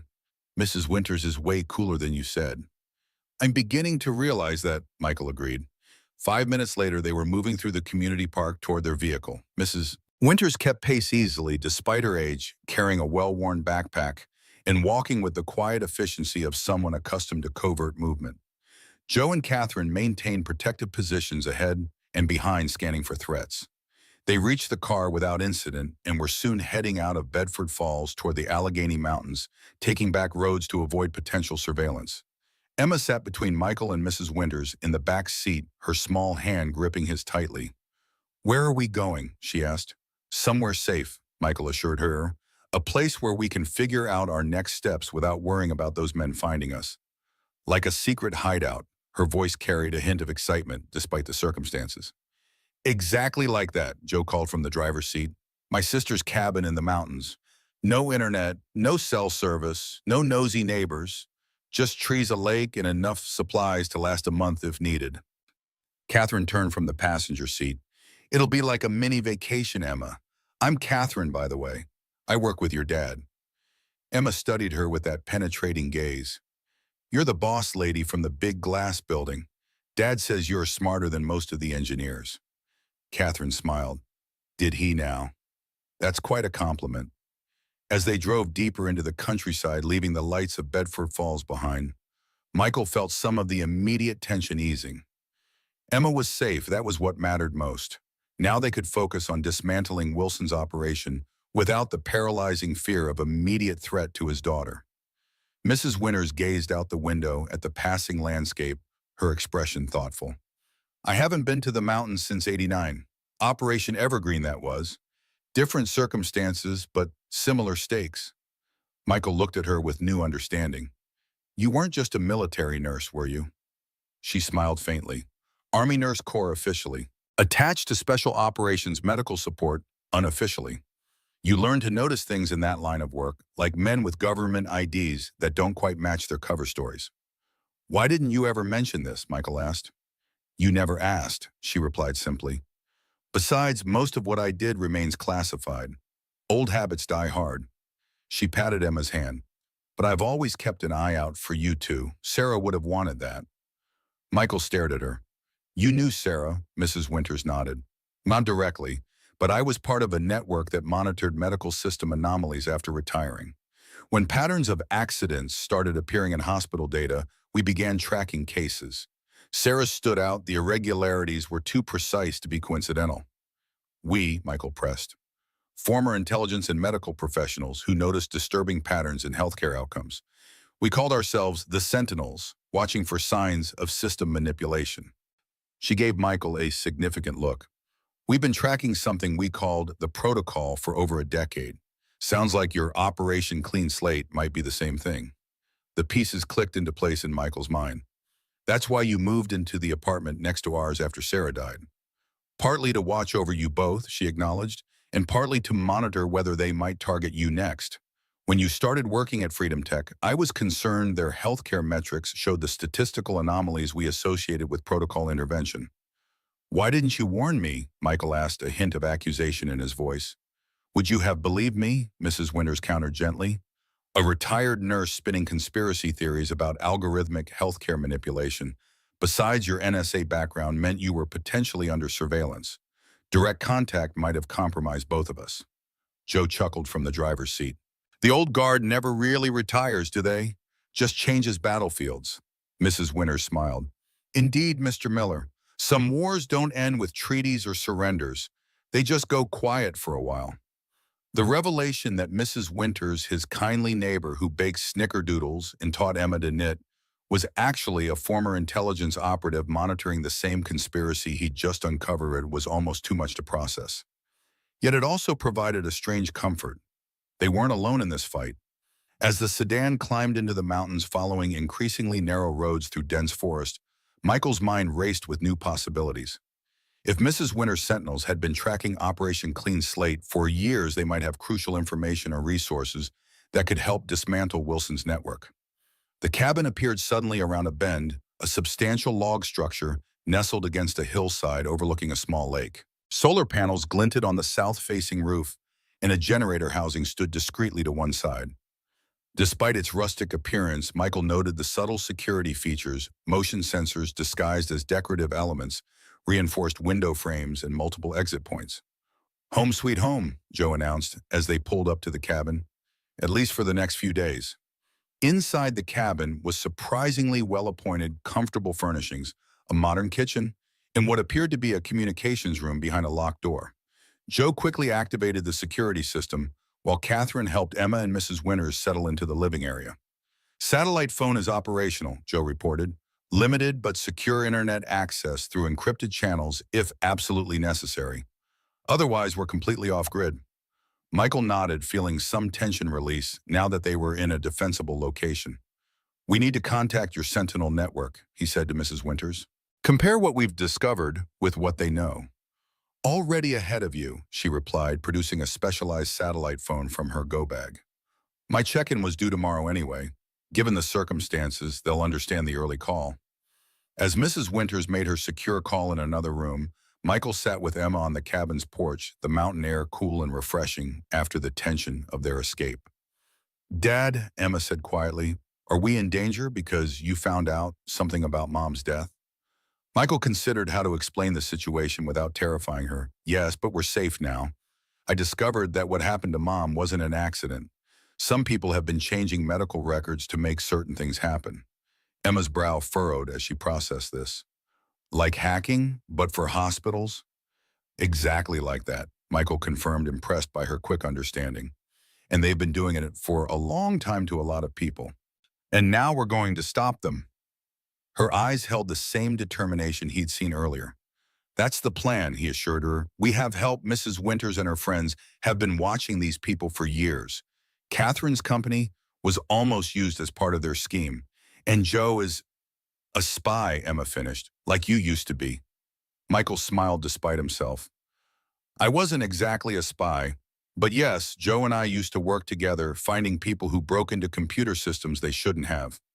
Emma nodded solemnly. That's why you're good at this, because you used to catch bad guys who did computer stuff. Something like that. He put his arm around her shoulders. The most important thing is keeping you safe. These people are dangerous, but they're also afraid right now because we know about them. Like when you shine a light on the monsters under the bed, Emma suggested. Exactly like that, Michael agreed. Monsters don't like being seen. Inside, they could hear Mrs. Winters finishing her call. She emerged onto the porch looking satisfied. The Sentinels are mobilizing, she announced. They've been building a case against the protocol for years, documenting patterns across dozens of hospital systems. Your evidence from Wilson's files provides the missing link they needed, direct proof of intentional manipulation rather than just statistical anomalies. How many Sentinels are there? Michael asked. 37 active members across the country, Mrs. Winters replied. Retired intelligence officers, medical professionals, data analysts, even a few former HHS officials. All people who noticed something wrong in the system and refused to look away. Catherine joined them on the porch. Joe's setting up a secure workspace in Poins. We can coordinate with your network while maintaining operational security. Mrs. Winters nodded approvingly. Martha, she said suddenly, My name is Martha Jenkins, former Army intelligence attached to medical operations in Vietnam and later Europe. If we're working together, you should know who I really am." Michael extended his hand. "Thank you, Martha, for watching over us all this time." Martha clasped his hand firmly. Sarah would have expected nothing less. She was a remarkable woman, brilliant, perceptive. She noticed the pattern in patient outcomes at Riverside Memorial weeks before anyone else could have. That's why they targeted her. The mention of Sarah brought a familiar ache, but now mixed with pride in her perception and courage. She hadn't been a random victim, but a threat to their system precisely because of her intelligence and integrity. "We have her notes," Martha continued.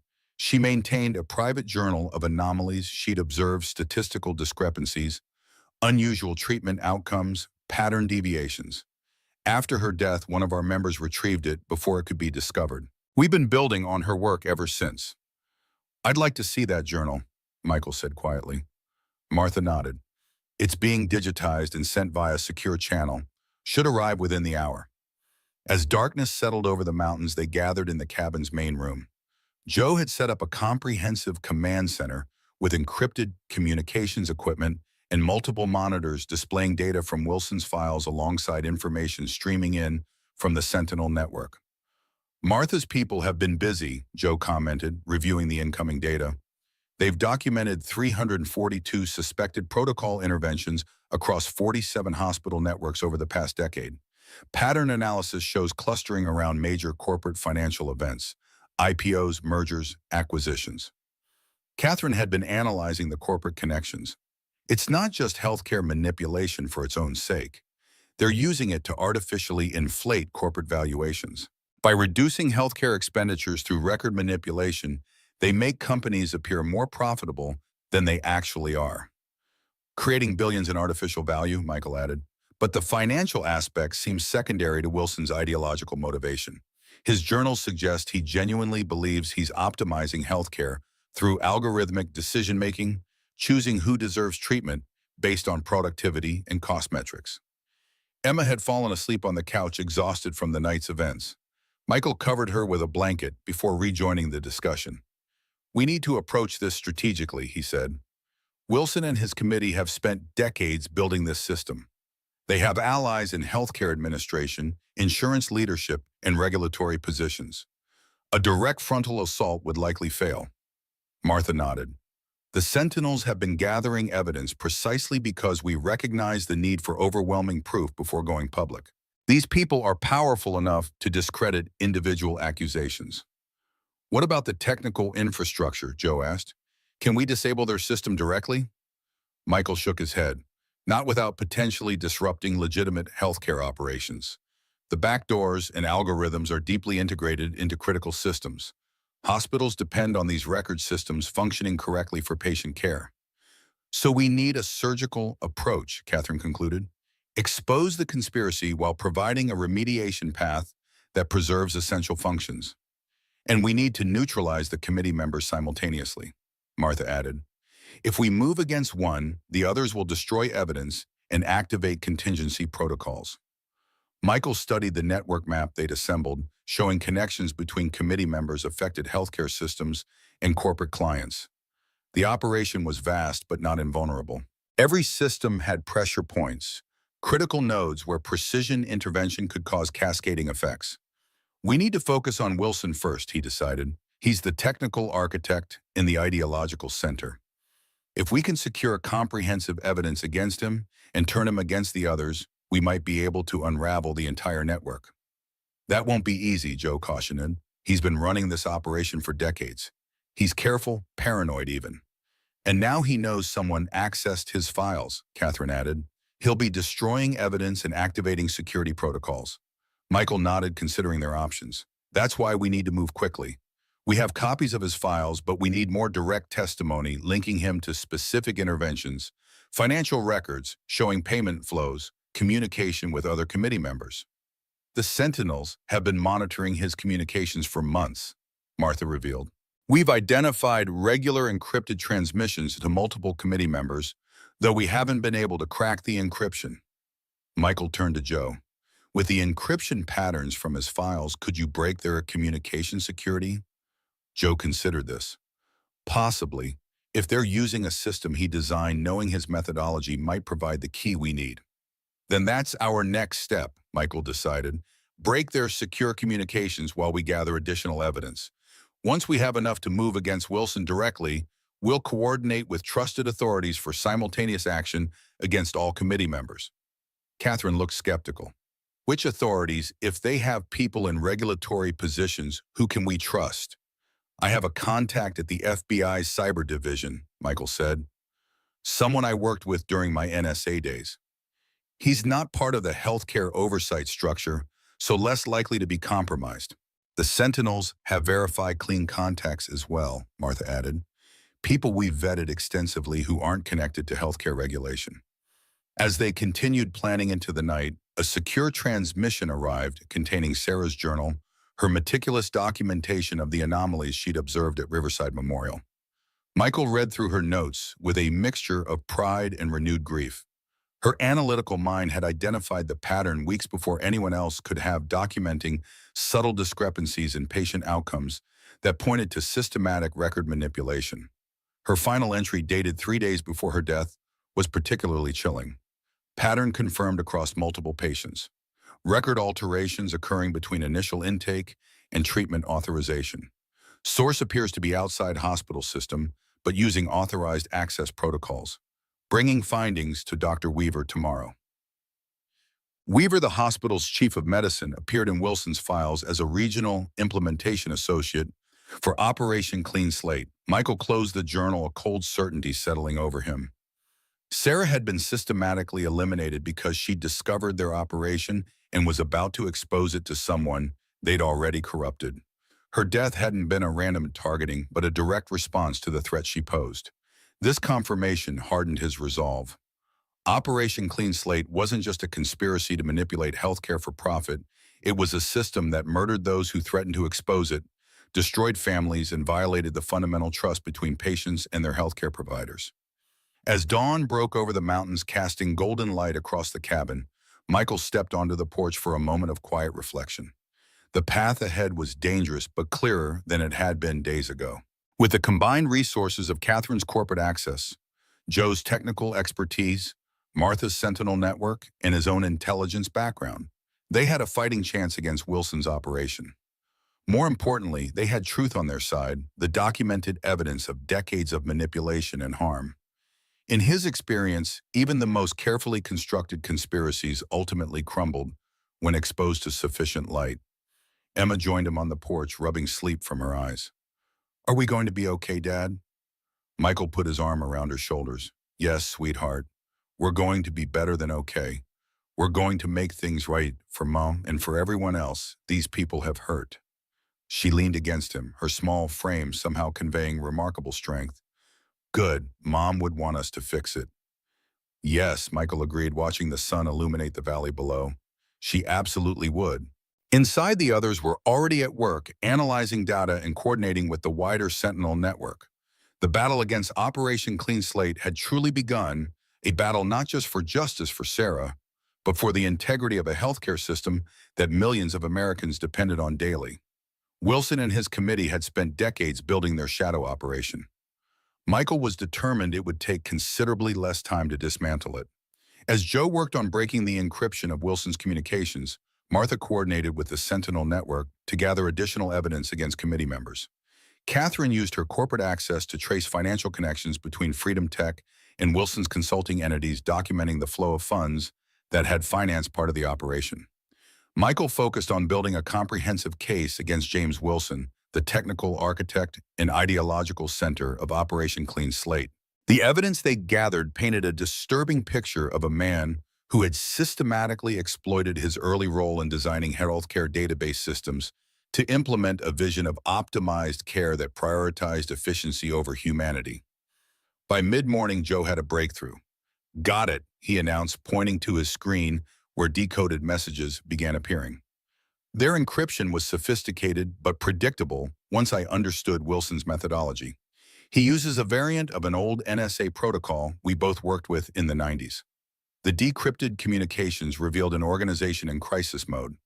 Wilson had discovered the breach of his home system and alerted the committee. Emergency protocols had been activated, including accelerated record scrubbing, relocation of key technical assets, and heightened surveillance of potential threats, with Michael at the top of that list. Most concerning was a message from Wilson to someone identified only as Director Containment Protocols activated for Sawyer and Morgan. Assets deployed to secure the child as leverage. Will advise when situation stabilized. The clinical coldness of the language referring to Emma made Michael's blood boil. These people saw his daughter as nothing more than leverage, a tool to control him. They're looking for us, he informed the others, and they've prioritized finding Emma. Martha nodded grimly. Expected. They'll use any pressure point available. We need to accelerate our timeline, Catherine said. If they're activating emergency protocols, they're destroying evidence as we speak. Michael agreed. Joe continue monitoring their communications. Martha have the Sentinels ready to document any system changes or evidence destruction. Catherine prepare a comprehensive briefing on Freedom Tech's involvement for my FBI contact.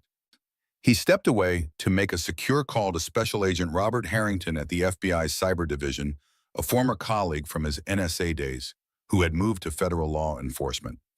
After explaining the situation in carefully worded terms, appropriate for an unsecured line, Michael arranged a meeting at a neutral location outside Pittsburgh. We move tonight, he announced after ending the call. Harrington will meet us with a small, trusted team. If we can convince him of the legitimacy of our evidence, we can begin official action against Wilson and the committee. As they prepared for the meeting, Martha received an urgent communication from her Sentinel network. We have a problem, she announced. Wilson is moving more aggressively than anticipated. He's activated what they're calling Protocol Omega, appears to be a complete system reset designed to eliminate all evidence of manipulation while preserving core healthcare functions. Joe looked up from his monitor. Timeline. Implementation begins at midnight, Martha replied. Once activated, it will systematically overwrite all traces of Operation Clean Slate across affected systems, replacing manipulated records with algorithmically generated clean versions that appear statistically normal. Michael frowned. That would eliminate evidence of past manipulations, making it nearly impossible to prove what they've done. Precise, Martha confirmed. It's their doomsday protocol designed to be activated only if exposure was imminent. The fact that Wilson has authorized it indicates how seriously he takes our discovery. Then we need to preserve evidence before midnight, Catherine said. Create verifiable snapshots of affected systems that can prove manipulation occurred. Joe nodded. The Sentinels have access to some affected systems. If we coordinate with them, we might be able to capture enough evidence to establish the pattern even after Protocol Omega activates. Michael considered their options.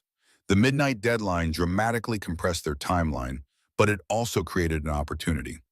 Wilson will need to personally authorize Protocol Omega activation from his primary control system, likely at Freedom Tech given his position there.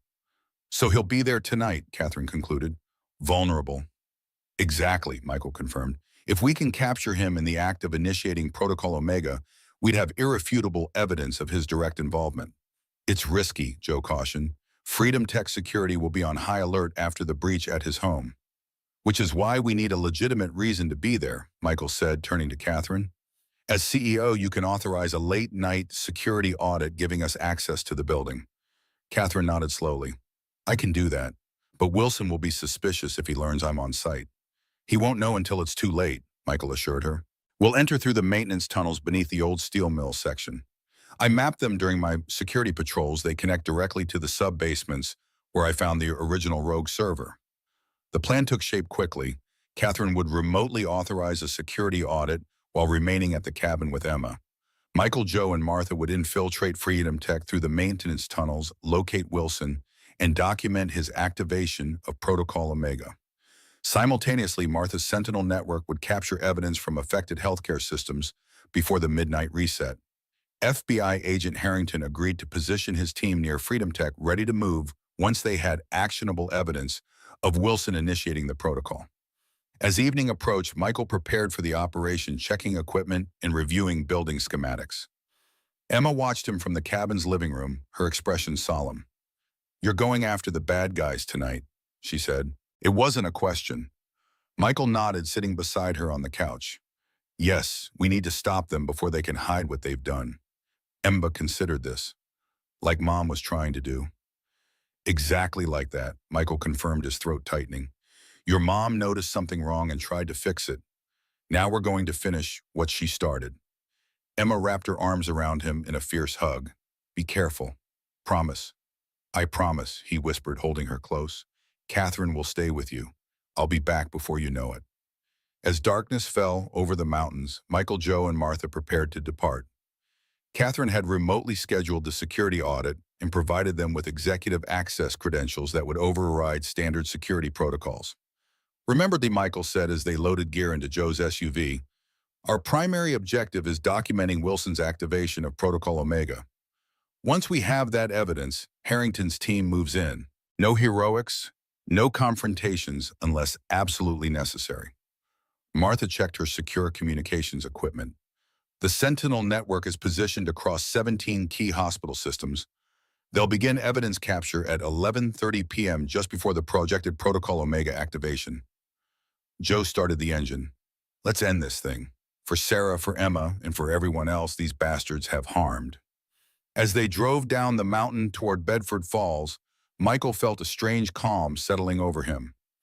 After 5 years of unanswered questions about Sarah's death, after the recent threat to Emma, after discovering the vast conspiracy that had claimed countless lives through its cold algorithm of optimization, the path ahead was finally clear. Tonight, Operation Clean Slate would face the light of justice, and James Wilson would learn that some codes once broken could never be rewritten. The drive to Bedford Falls passed in focused silence, each of them mentally preparing for the operation ahead. Joe took a circuitous route, avoiding main roads and potential surveillance points. As they approached the outskirts of town, Martha monitored communications from the Sentinel network. Wilson's at Freedom Tech, she confirmed. Security badge logged him entering the executive elevator 20 minutes ago. He's moving according to expected pattern. Michael nodded. He'll be preparing the Protocol Omega implementation. Final authorization likely requires his physical presence at the primary control node. They parked in an abandoned lot behind the old steel mill section of the Freedom Tech complex, an area rarely patrolled due to its dilapidated condition. Dressed in dark clothing and carrying minimal equipment, they approached a rusted door partially hidden by overgrown vegetation. Michael used his security key to access the door, revealing a narrow maintenance tunnel dating back to the mill's operational days. Their flashlights illuminated a passageway that sloped downward, connecting to the substructure beneath the modern Freedom Tech building. These tunnels were used to access utility systems when the mill was running, Michael explained, leading them forward. Most of the current security staff doesn't even know they exist. The passage eventually connected to a larger tunnel system that ran beneath the entire complex. Michael navigated confidently, having mapped these routes during his night patrols. After several minutes, they reached a heavy metal door, marked B5 access, authorized personnel only. This leads to the lowest level of the Freedom Tech building, Michael said, using his security badge to unlock the door. The original server I found was in this section. They emerged into a dimly lit basement corridor with exposed pipes and conduits. Running along the ceiling, the intersection of the century-old steel mill infrastructure and the modern tech company built above it. Michael led them toward a service elevator that would provide access to the upper levels. Wilson will most likely be in the executive data center on B1, he said quietly. It houses the most secure servers, including the ones controlling healthcare data integration. Joe checked his specialized equipment. I'm picking up increased network activity throughout the building. Looks like preliminary stages of Protocol Omega implementation. Time check, Martha prompted. Michael glanced at his watch. 23:17. We have approximately 40 minutes before midnight activation. They took the service elevator to B1, emerging into a more modernized area with proper lighting and finished walls. Michael's security badge granted them access through a series of checkpoints, the late-night security audit providing plausible cover for their presence. As they approached the executive data center, Joe deployed a small device that interfered with surveillance systems, creating a loop in the camera feeds that would mask their approach. Martha maintained communication with the Sentinel network, confirming that evidence preservation was underway across targeted healthcare systems. The data center entrance featured a biometric security panel requiring authorized fingerprints. Catherine had provided a workaround, an emergency override code that bypassed standard security during system maintenance. Michael entered the code and the heavy doors slid open with a soft hydraulic hiss. Inside, rows of server racks hummed beneath blue-tinted emergency lighting. And at the far end, seated before a specialized workstation, was James Wilson. He hadn't noticed their entrance, too focused on the complex sequence of commands he was entering. Multiple monitors displayed what appeared to be system architecture diagrams, database structures, and execution protocols. The foundation of Operation Clean Slate laid bare as he prepared its systematic erasure. Michael activated a specialized recording device designed to capture both video and all data displayed on Wilson's screens. They needed irrefutable evidence of his direct involvement in initiating Protocol Omega. Staying in the shadows between server racks, they moved closer, capturing Wilson's actions in detail. He was methodically entering authorization codes and confirming implementation sequences, the digital equivalent of lighting a fuse to destroy evidence. One monitor displayed a countdown timer, 003217, remaining until Protocol Omega activation. "We need him to verbally confirm what he's doing," Michael whispered. "The visual evidence is strong, but explicit acknowledgement would make the case airtight." Martha nodded, withdrawing a small device from her pocket. "Leave that to me." She activated the device, which emitted a soft tone mimicking an incoming secure call. Wilson's head snapped up at the sound, his expression shifting from concentration to wariness. He pressed a button on his console. "Wilson." Martha's device modulated her voice to sound male and slightly distorted, as if coming through an encrypted line. "Status update on Protocol Omega implementation." Wilson glanced at his screens. "Final authorization sequence in progress. The Clean Slate protocol will activate at midnight, exactly, eliminating all operational traces while preserving core functionality.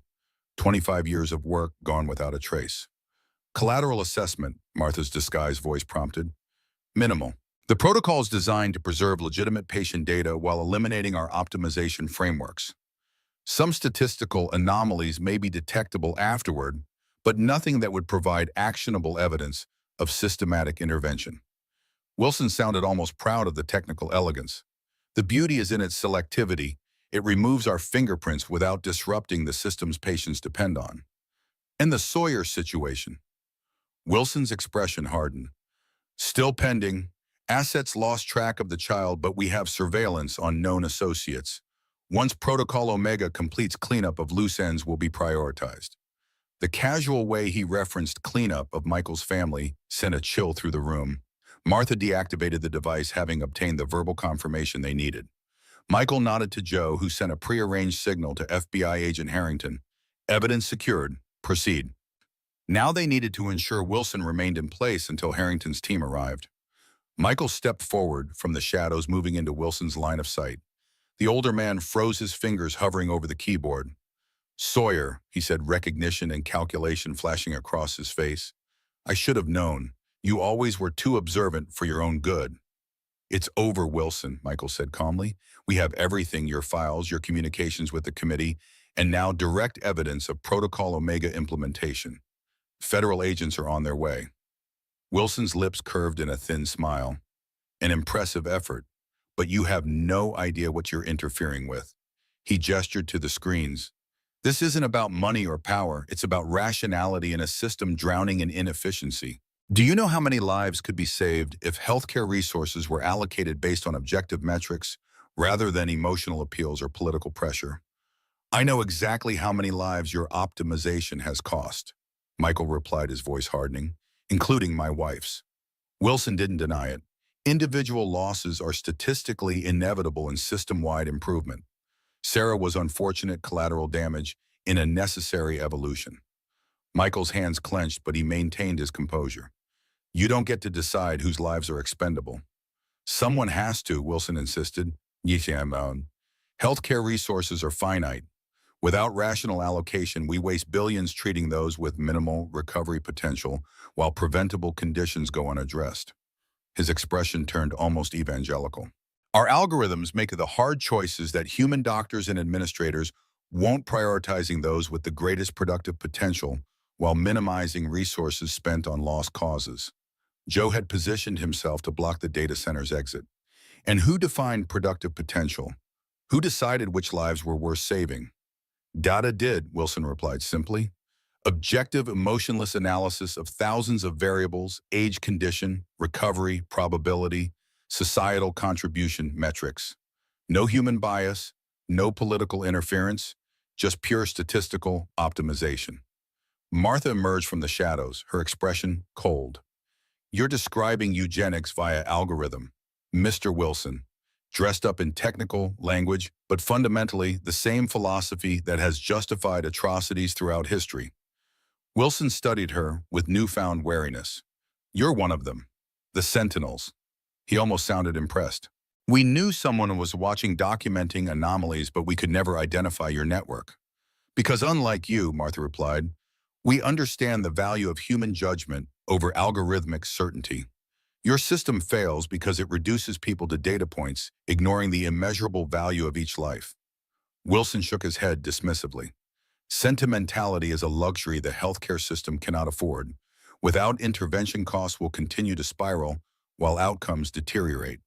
He glanced at his screens where the Protocol Omega countdown continued 001843. In 20 years, you'll understand that what we built was necessary. The hard decisions you're too weak to make. Michael moved closer to the workstation. Weak is hiding behind algorithms instead of acknowledging the human cost of your decisions. Weak is manipulating data to avoid accountability. His voice dropped lower. Weak is targeting a child to control her father. Something flickered in Wilson's eyes, perhaps the first hint of doubt. Emma was never in danger.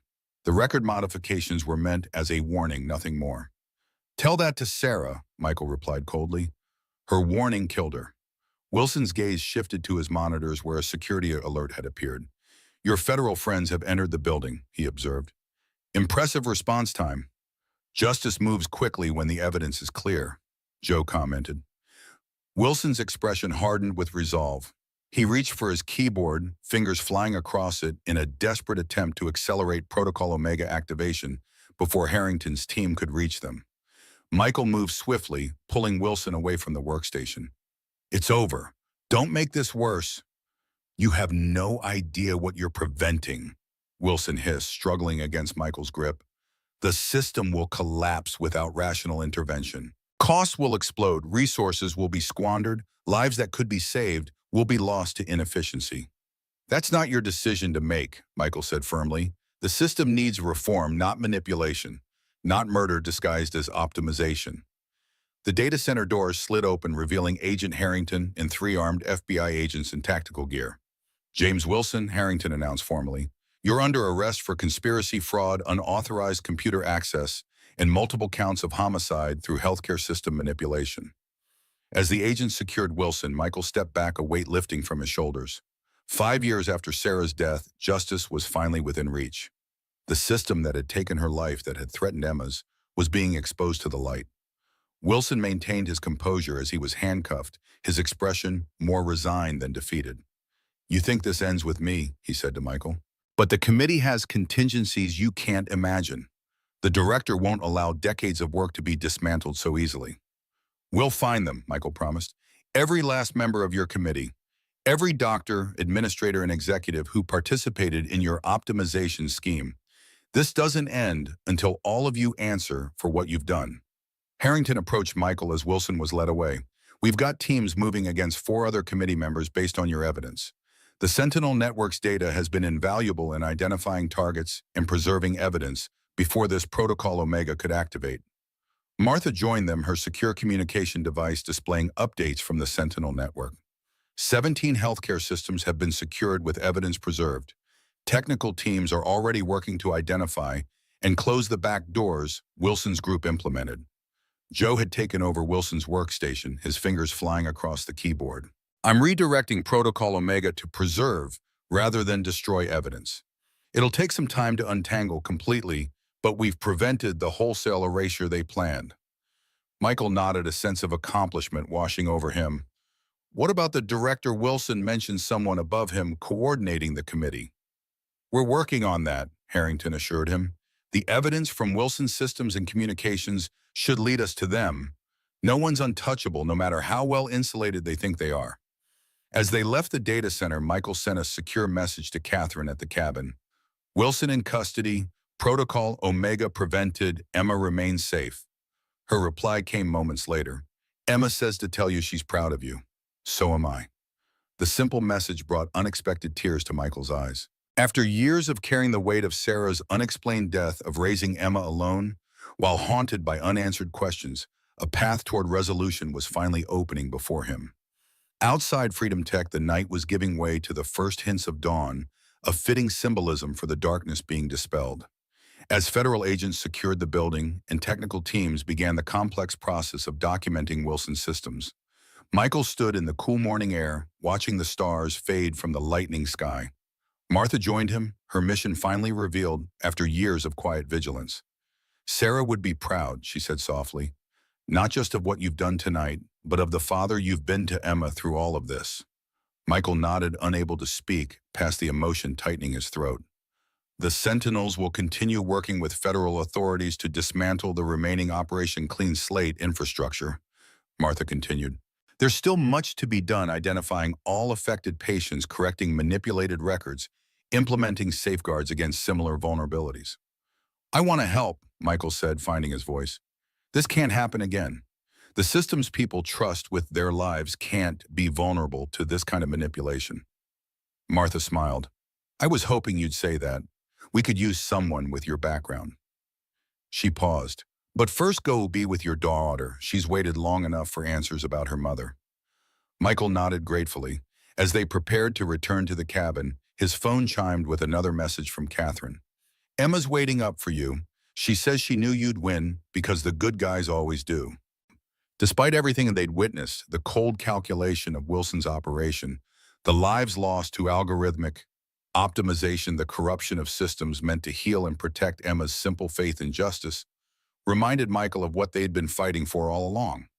Not just to bring down Operation Clean Slate or to find justice for Sarah, but to preserve a world where Emma could grow up believing that right could triumph over wrong, that truth would eventually emerge from darkness, and that each life, regardless of some calculated, productive potential, held immeasurable, irreplaceable value.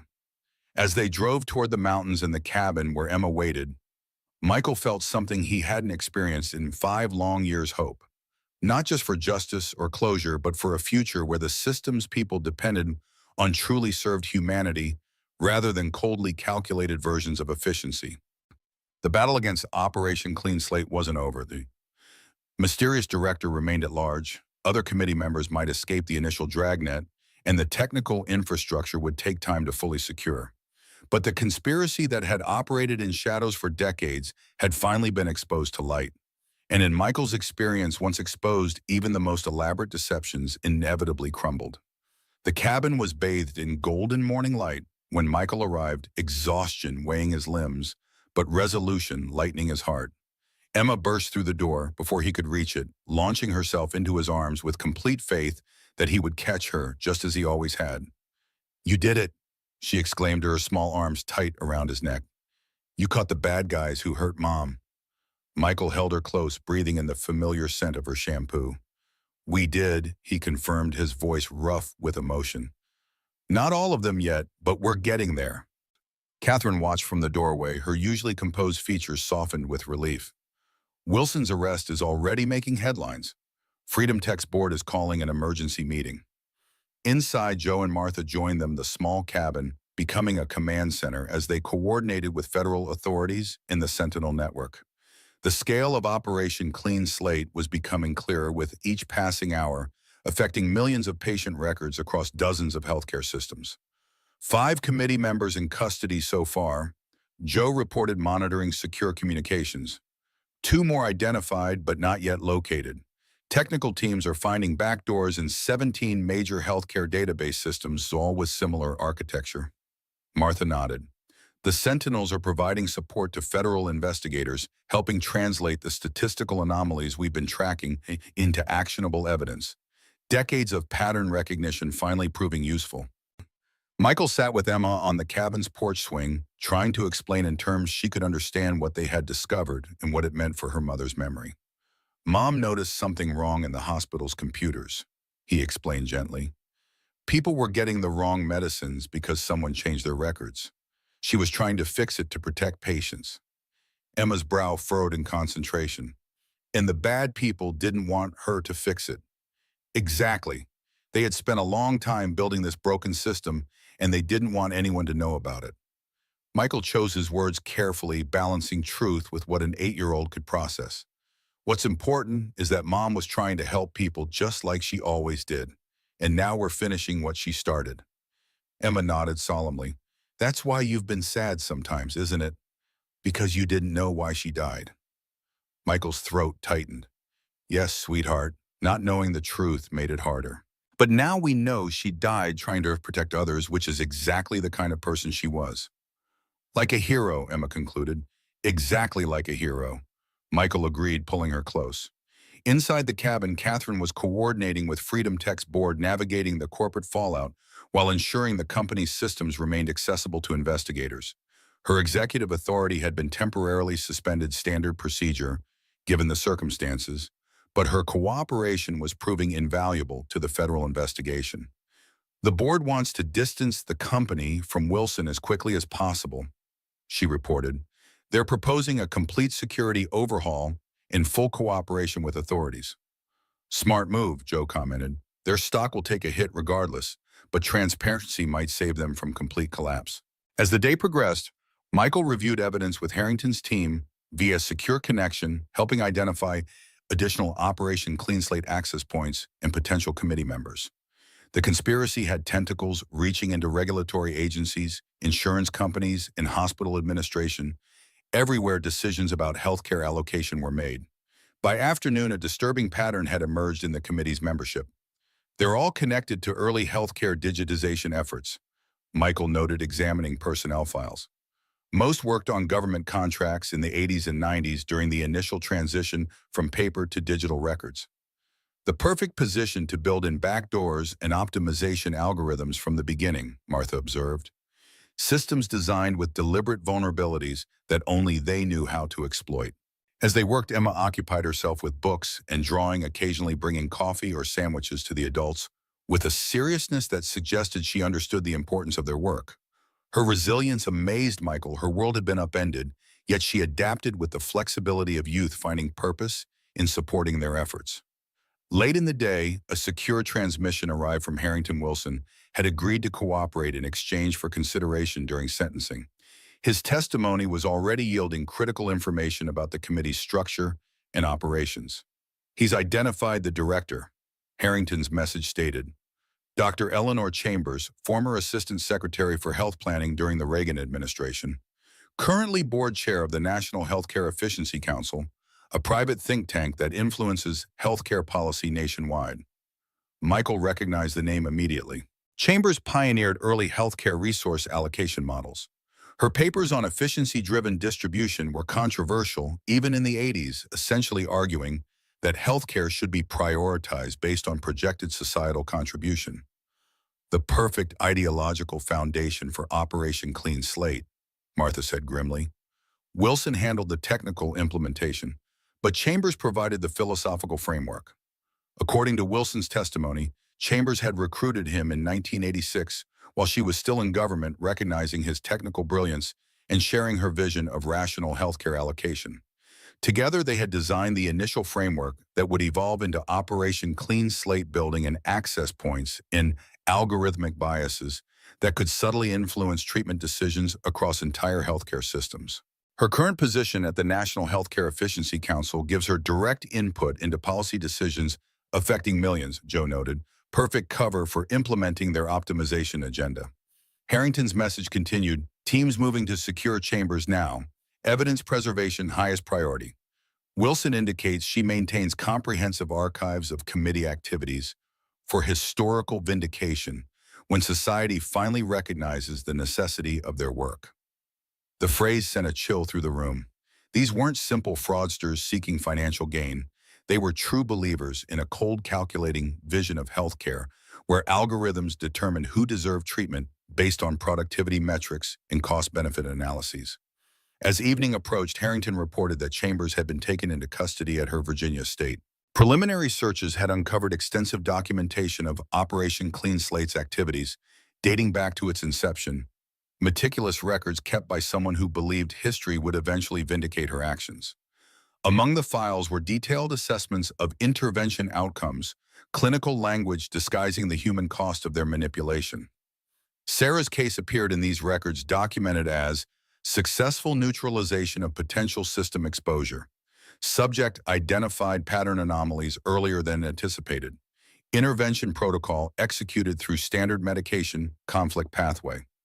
Michael read the entry with a strange calmness, the clinical detachment of the language, somehow making Sarah's deliberate killing all the more horrific.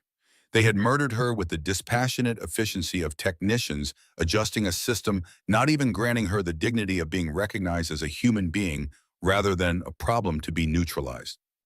That night after Emma had gone to bed, the adults gathered on the cabin's porch.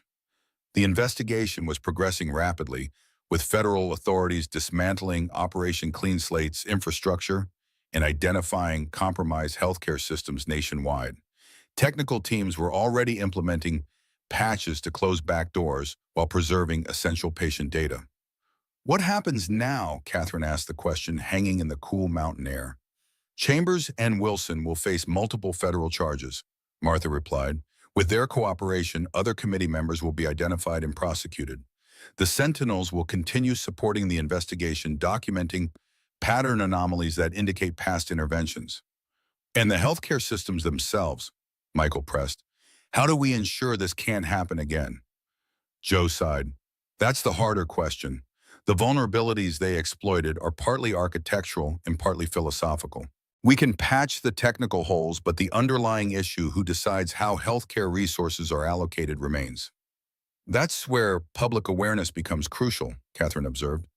This scandal will force a national conversation about healthcare prioritization and the role of algorithms in medical decision-making.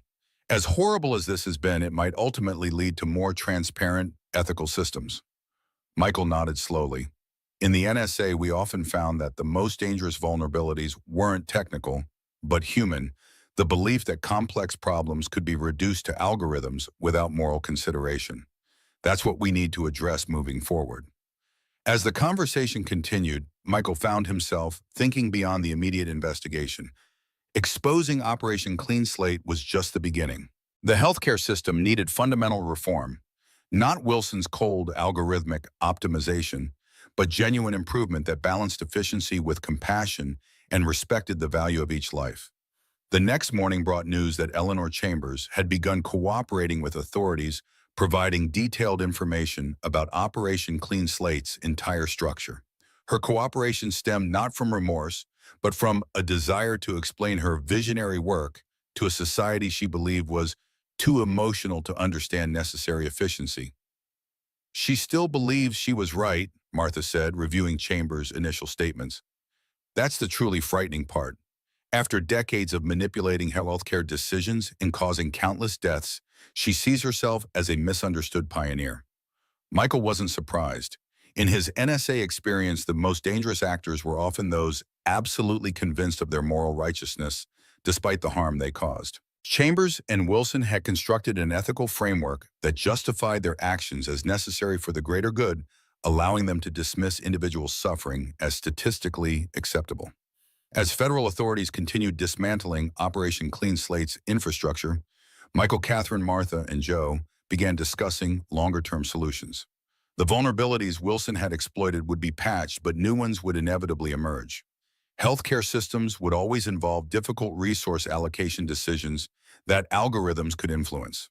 What we need, Catherine suggested, is transparency and oversight. Technical systems with human guardians who understand both the algorithms and their ethical implications. Martha nodded. The Sentinels have been doing this informally for years, monitoring healthcare outcomes for statistical anomalies that might indicate manipulation. Perhaps something similar could be institutionalized with proper resources and authority. Digital guardians, Emma suggested unexpectedly from the doorway where she had been listening. Like superhero guardians, but for computer stuff. The adults exchanged surprised glances, then thoughtful nods. Digital guardians, Michael repeated. I like that. Over the coming days, as they remained at the cabin while the investigation progressed, the concept took shape. Catherine, with her corporate experience and technical background, began drafting a framework for an independent oversight organization dedicated to monitoring healthcare systems for manipulation while advocating for ethical, algorithmic governance. Michael contributed his cybersecurity expertise, designing technical monitoring systems that could detect subtle pattern anomalies without compromising patient privacy. Martha coordinated with the existing Sentinel network, integrating their decades of experience into the new framework. Joe focused on the technical infrastructure needed to monitor systems nationwide without creating new vulnerabilities. Emma, delighted that her name suggestion had been adopted, contributed enthusiastically, offering 8-year-old wisdom that sometimes cut through adult complexity with surprising clarity. The most important thing, she declared during one planning session, is making sure sick people get help because they're people, not just numbers. A week after Wilson's arrest, with Operation Clean Slate's key infrastructure dismantled and its leaders in custody, Michael received a call from Harrington. We've identified 63 specific cases where record manipulation directly led to patient deaths, the FBI agent reported grimly. Sarah's case is among the most thoroughly documented. We have everything we need for prosecution. The confirmation brought a complex mix of emotions, validation, grief, and a measure of peace. Sarah's death hadn't been a random medical error, but a deliberate act to silence her. The knowledge was painful, but provided the closure Michael had sought for 5 years. That evening, he sat with Emma on the cabin's porch, watching the sunset paint the mountains in gold and purple. The people who hurt Mom are going to jail, he explained gently. They can't hurt anyone else now. Emma leaned against him. Do you think Mom would be happy about what we're doing, the Digital Guardians thing? Michael considered this. I think she'd love it. She believed in using technology to help people, not control them. That's exactly what Digital Guardians will do, make sure technology serves people, not the other way around. Then I want to help too, Emma declared. When I grow up, I want to be a digital guardian like you and Catherine and Martha and Joe. Michael smiled, pulling her close. You already are, sweetheart. You're the reason we're doing this. As darkness settled over the mountains, Michael reflected on the journey that had begun with a suspicious server port in Freedom Tech's basement. What had started as a security guard's observation had uncovered a decades-long conspiracy that had cost countless lives, including Sarah's. But from that darkness had emerged something hopeful, the foundation for systems that might better protect vulnerable patients from those who would reduce human lives to coldly calculated metrics. 2 weeks after Wilson's arrest, they finally left the mountain cabin. Bedford Falls had changed in their absence. The Freedom Tech building, now surrounded by federal investigators, news vans stationed outside the company's future uncertain amid the scandal. But life continued. Children went to school. People shopped downtown. The rhythms of the small town, persisting despite the national attention, suddenly focused on it. Michael and Emma returned to their apartment, finding it untouched, but somehow different, as if the truth they now carried had altered their perception of the familiar space. Martha returned to her apartment next door, her role as watchful guardian transformed into open ally and friend. Catherine faced the daunting task of salvaging what she could of Freedom Tech, determined to rebuild the company with genuine integrity rather than the false efficiency Wilson had engineered. The board had reinstated her as CEO, recognizing her cooperation had been crucial to uncovering the conspiracy. Joe returned to his gas station on the edge of town, though his retirement hobby had evolved into a more formal role supporting the nascent Digital Guardians initiative. A month after Wilson's arrest, they gathered in Catherine's new office, not at Freedom Tech, but in a modest building downtown that had once housed the steel mill's administrative offices. The symbolic connection to Bedford Falls' industrial past seemed fitting for an organization focused on ensuring technology served humanity rather than the reverse.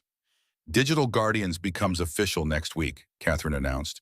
We've secured initial funding from a coalition of healthcare advocacy groups and technology companies committed to ethical algorithms. The Sentinel network is integrating into the new structure, Martha added. Their experience will be invaluable in training new monitors and identifying potential manipulation patterns. Michael surveyed the wall where their organizational framework was mapped out, a blend of technical monitoring systems, ethical oversight committees, and public advocacy initiatives. It's a start, he said. Not perfect, but a foundation we can build on. Sarah would be proud, Joe observed quietly. Of all of us, but especially of you, Mike. You never gave up even when the trail seemed cold. Emma, who had insisted on attending the meeting as a junior guardian, looked up from her drawing of what appeared to be a superhero with a computer for a shield. Dad says Mom always noticed things other people missed, like him. Michael smiled, recognizing the truth in his daughter's observation. Sarah's perceptiveness had cost her life when she noticed patterns in manipulated medical records. His own observation of an anomalous server port had ultimately led to justice for her death. Both had refused to ignore what seemed wrong, even when it would have been easier to look away. As they continued planning the Digital Guardian's initial projects, Michael felt a sense of purpose he hadn't experienced since his NSA days, but with a clarity and moral certainty his government work had sometimes lacked. This wasn't about national security in the abstract, but about protecting real people from those who would reduce them to data points in an efficiency calculation. Outside, Bedford Falls continued its quiet existence, the old steel town adapting to changing times just as it had when the mills closed and Freedom Tech arrived. The water tower still stood against the skyline, its faded paint telling the story of a community that endured despite economic shifts and technological disruption. Within that enduring community, something new was taking root. An organization born from tragedy, but dedicated to prevention rather than vengeance, to building safeguards that might ensure no other family would experience what Michael and Emma had endured. Digital guardians wouldn't solve all the healthcare system's problems. Algorithms would continue to influence medical decisions, and resource allocation would remain a complex ethical challenge.